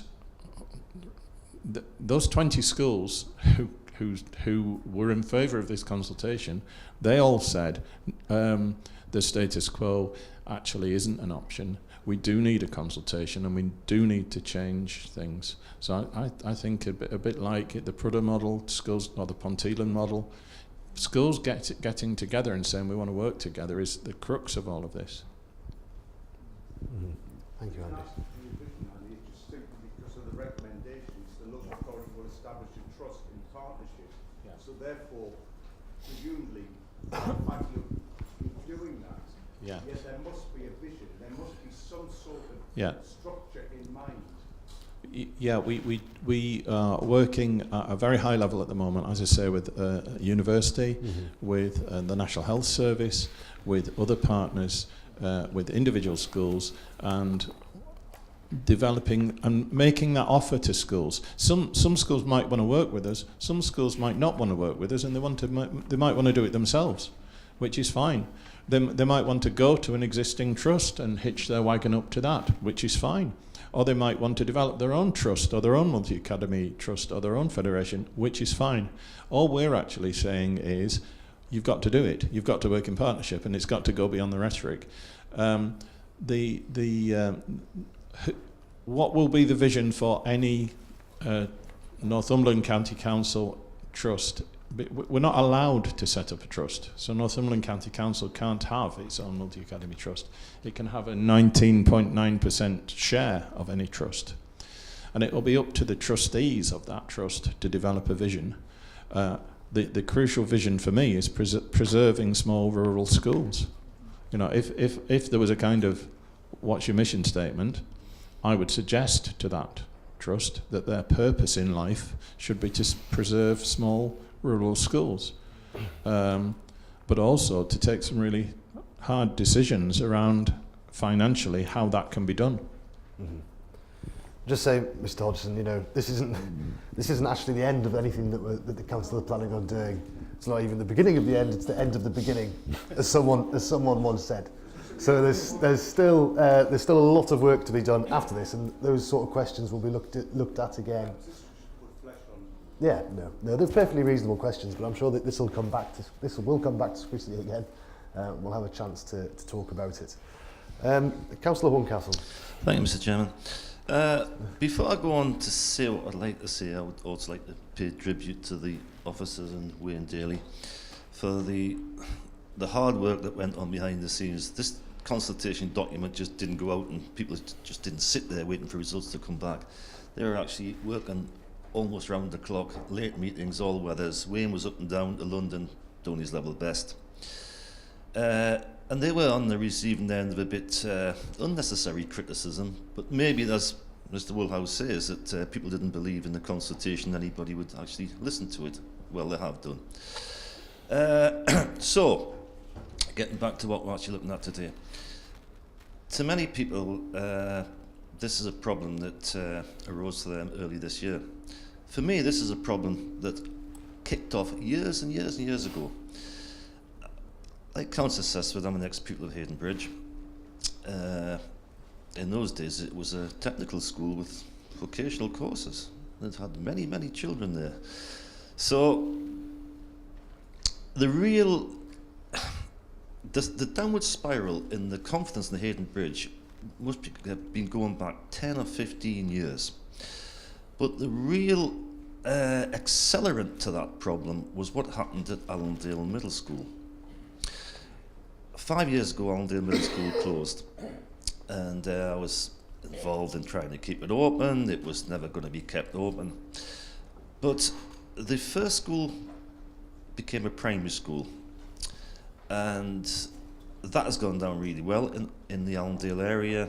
The people still have a school, and I'm pretty sure if the changes to Belgium happens, that will happen in Belgium. People in Belgium will realise they've still got a really good, viable school, and the children are there for another 2 years longer. The problem arose not because of the change in Allendale, it was because the children from Allendale went to Hayden Bridge. A lot of parents in the Allendale area didn't want to send their children to Hayden Bridge for various reasons. It wasn't just because they wanted to send the children into a three-tier education system. It was because of the serious bad publicity coming out of Hayden Bridge. Fearless Ofsted, Bright Tribe, almost weekly negative press coverage that drove parents, that made parents take their children out of Hayden Bridge and send them to Hexham.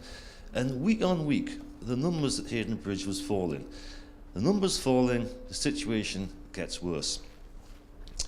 So, what happens? 23rd of November, I think it was, Bright Tribe announces they're pulling out. Just walk away from Hayden Bridge School.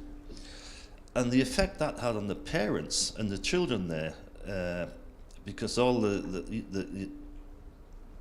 my electoral division is divided in two. Half my children go into the Hexham Partnership, half should go into the Hayden Bridge Partnership. The effect that had in my community was amazing. It was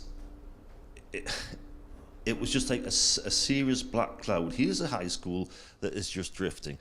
And when this first started, it looked like the only possible outcome was that Hayden Bridge was going to close. I attended a meeting at Hayden Bridge with Councillor Daley start of December, and it was made plain then that the status quo at Hayden Bridge could not be allowed to continue. There was no way that school could continue the way it was going. It was up for definite closure. But bit by bit, as the consultation has gone on, some of the solutions has actually come out from the consultation and come out from the Hayden Bridge community itself, and I can tell you that the community in Hayden Bridge are desperate to keep that school open. And I've heard people question the viability of Hayden Bridge today, quite rightly. That's what you hear for, to question it. There's no way that we can immediately flick a switch and get the number of children at Hayden Bridge from 340 up to 500 up to 600. It isn't going to happen. That's why the local authority is going to have to support it for the next 2 years. But there are things happening at Hayden Bridge which we haven't got into detail there yet with IUB, so I can't mention them. But there are real plans behind the scenes to make that school work. And I am very, very confident that that school at Hayden Bridge can work. And the other thing is that ever so many parents in the Hayden Bridge and the Hexham Partnership struggle to get their children a sixth form education at Hexham, because the bar at Hexham is set so high that they can't get the children in there. So there's no, if Hayden Bridge was to close, there's not going to be a high school between Prudden and over the border in Cumbria, which is the other reason why we've got to keep Hayden Bridge open. It's not just because it's a huge geographical area. That's a reason, but it's not an education reason. Parents I'm talking to are crying out for a school that will offer something different to Hexham, and they really, really want. And I've got people in the far east of my area, which almost feeds down into Prudden, wanting a different choice for their children. So I'm confident about that, about the Hayden Bridge High School, the future of it. The communities in the Hayden Bridge Partnership seem to be, I'll not say reasonable, they seem a bit more pragmatic about the change to a two-tier system. They know if they want an education system to survive, a good education system, they've got to have a slightly cheaper system, because no doubt about it, three-tier education is expensive. The Belgium situation, like I said, I don't really see a problem with personally the middle school closing at Belgium if the Cabinet decides that, because I've been that at Allendale. So then over to the Hexham Partnership. 3 of my schools are in the Hexham Partnership, and when the consultation document came out, and I saw that 2 of my 4 schools were up for closure, I was as amazed as anybody else, because they were really good schools. But during the consultation period, it was difficult for us as councillors because we weren't allowed to voice any opinion.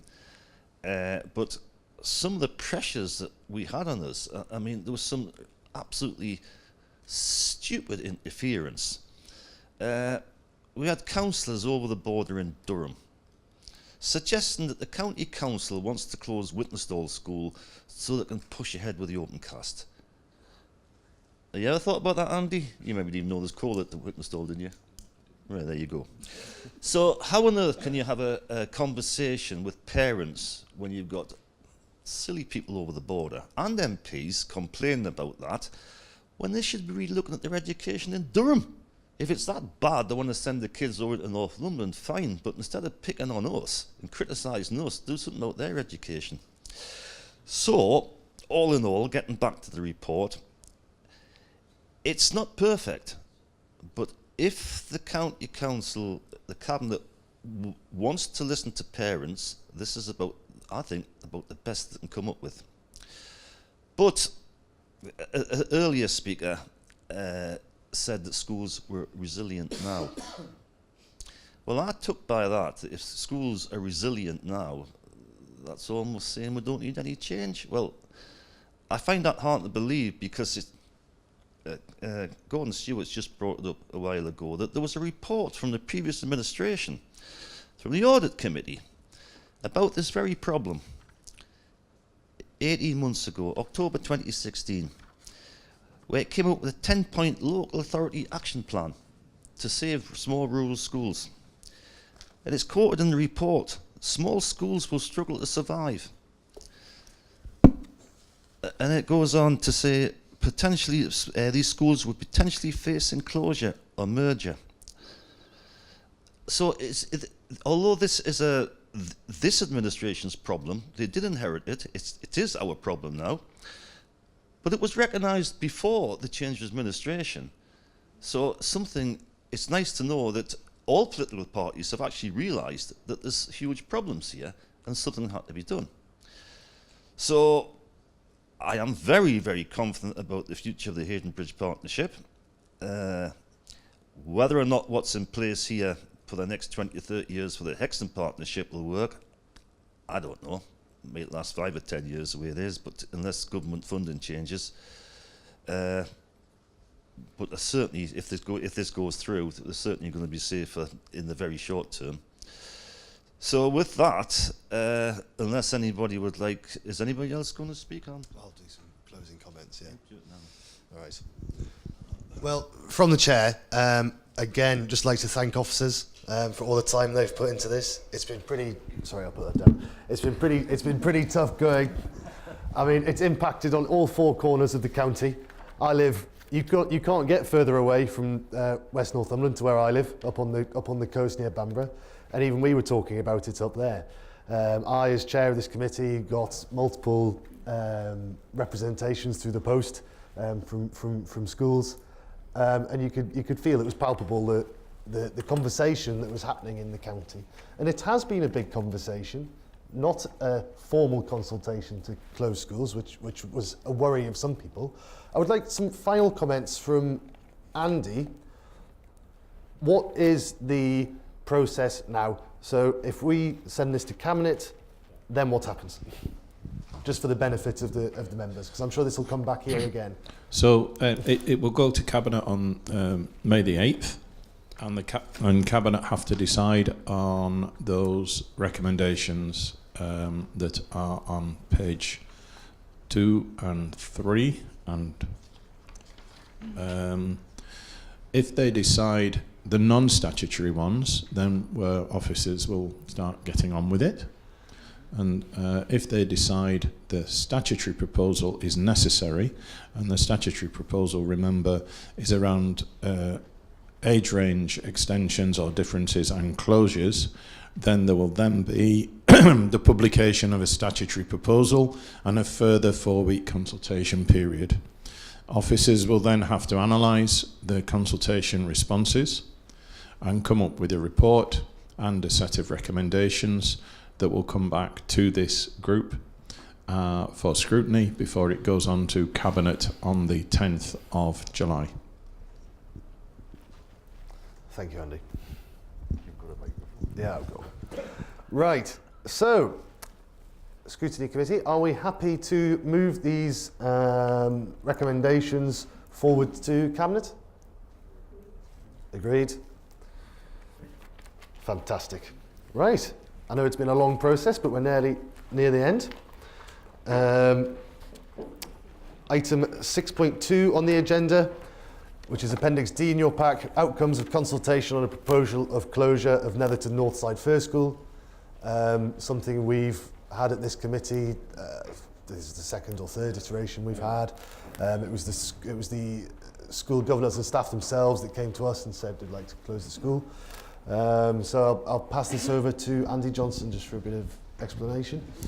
Yeah. Once again, so with this one, we've reached the end of a consultation process, and we're recommending that Cabinet note the analysis of the consultation, which took place in February and March of this year, and they decide, in the light of this report and recommendations from this group, whether to permit the publication of a statutory proposal on the 10th of May, setting out the Council's intention to close the school with effect from the 31st of August. We also bring to the attention of Cabinet that because Netherton Northside First School is listed as a rural school, they should pay particular attention to that fact because there is a presumption against closure of small rural schools.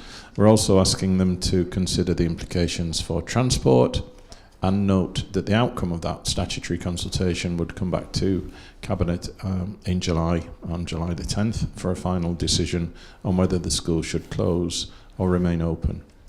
The rest of the consultation is set out within the document. Happy to receive any questions. Yeah. Councillor Daley, do you want to come in on this? On there, as Andy's alluded, it's really important to reinforce this point. This has come about because of a request by the governing body, because the school has gone down to 3 pupils, and my understanding is that they basically were extremely concerned about the quality of education and the socialisation of those young people in the school. So we're asking for permission to move into a statutory proposal with this report. So I think it's very clear. And I commend actually the teaching staff there for having a very professional diligence to the education of young people in that school. Yes, thank you, Wayne. It's always a shame when we find ourselves in these situations, but it's the school itself that's come to the council and asked for closure. So has anyone got any comments on this particular item? We're happy to recommend to Cabinet the closure of Netherton Northside First School. Agreed? Right, that's moved, passed. Monitoring reports of the Democratic Services Officer. Sorry? Oh, go on. Just for the purposes of the minutes, I think it's important that the Scrutiny Committee realise what the recommendation is to publish a statutory proposal on the closure of the school, not to recommend the closure of the school. Any recommendation, that will be the next round after the statutory proposal and consultation has taken place. Just for the benefit of the minutes, that we're not recommending closure, we're recommending a statutory proposal on closure. Sorry. Yeah. Okay. Understood. Report from the Democratic Services Officer, anything? This is just the monitoring report of everything that has actually been discussed at this committee over the past year, with the cabinet decisions where they've actually taken our reports into consideration, etc. A new work programme will be brought to the next committee for over the next year. So. Thank you. Can I have a quick comment on where we are with the task and finish group on teacher recruitment? Yes, I think that's actually scheduled for the June meeting. Scheduled for June meeting. Good. Policy digest. You've all have had a chance to see that. Item 9, any other urgent business? I haven't had any requests for it, so go on. I'm going to shock you with this one. I just think it's important that people recognise that, unless I'm wrong, this may be Andy's last attendance at this scrutiny committee, because he is due to leave. Oh, he'll be back. Oh, he'll be back in July. He's going to come back. However, I'm going to start crying again. Andy technically leaves us as his substantive post, I think, on the 15th of May. 11th of May. Well, I'll have to change that. And he'll be staying with us as a project director, doing a couple of days a week. We'll have a new director of education starting, who's called Dean Jackson, from Newcastle, and for many of you might know him. I've certainly met him on a couple of occasions. But Andy is going to be a hard act to follow, and I think it is really. I think it's really important to recognise the support that Andy has given both the previous administration and this current administration, and me personally, in terms of his professional advice, his guidance, his, oh, don't say that, Wayne. And that's really important, and I really want to put on record the fact that you have a tremendous amount of respect, both from politicians and your fellow officers, for what you have done. I was going to wish you well in your retirement, but you're not technically retiring. Wish you well in those couple of days that you've got spare. And I just think it would be really good for this committee to recognise the tremendous amount of work that Andy's put in, not just on this report, but on the wider education issue in Northumberland, and especially his fantastic team, including Sue. So I just think it's worthwhile that we note that or you should note that as a committee anyway. Yeah. And we're happy to do that, aren't we? We'll put that in the minutes. We'll put that in the minutes, Leslie. So you're not getting a retirement bottle of whiskey just yet, Andy, but I'm sure it'll come. Right, that now concludes our meeting. Thank you all for coming, and our next meeting is on... next meeting's at the beginning of June. We'll see you all there.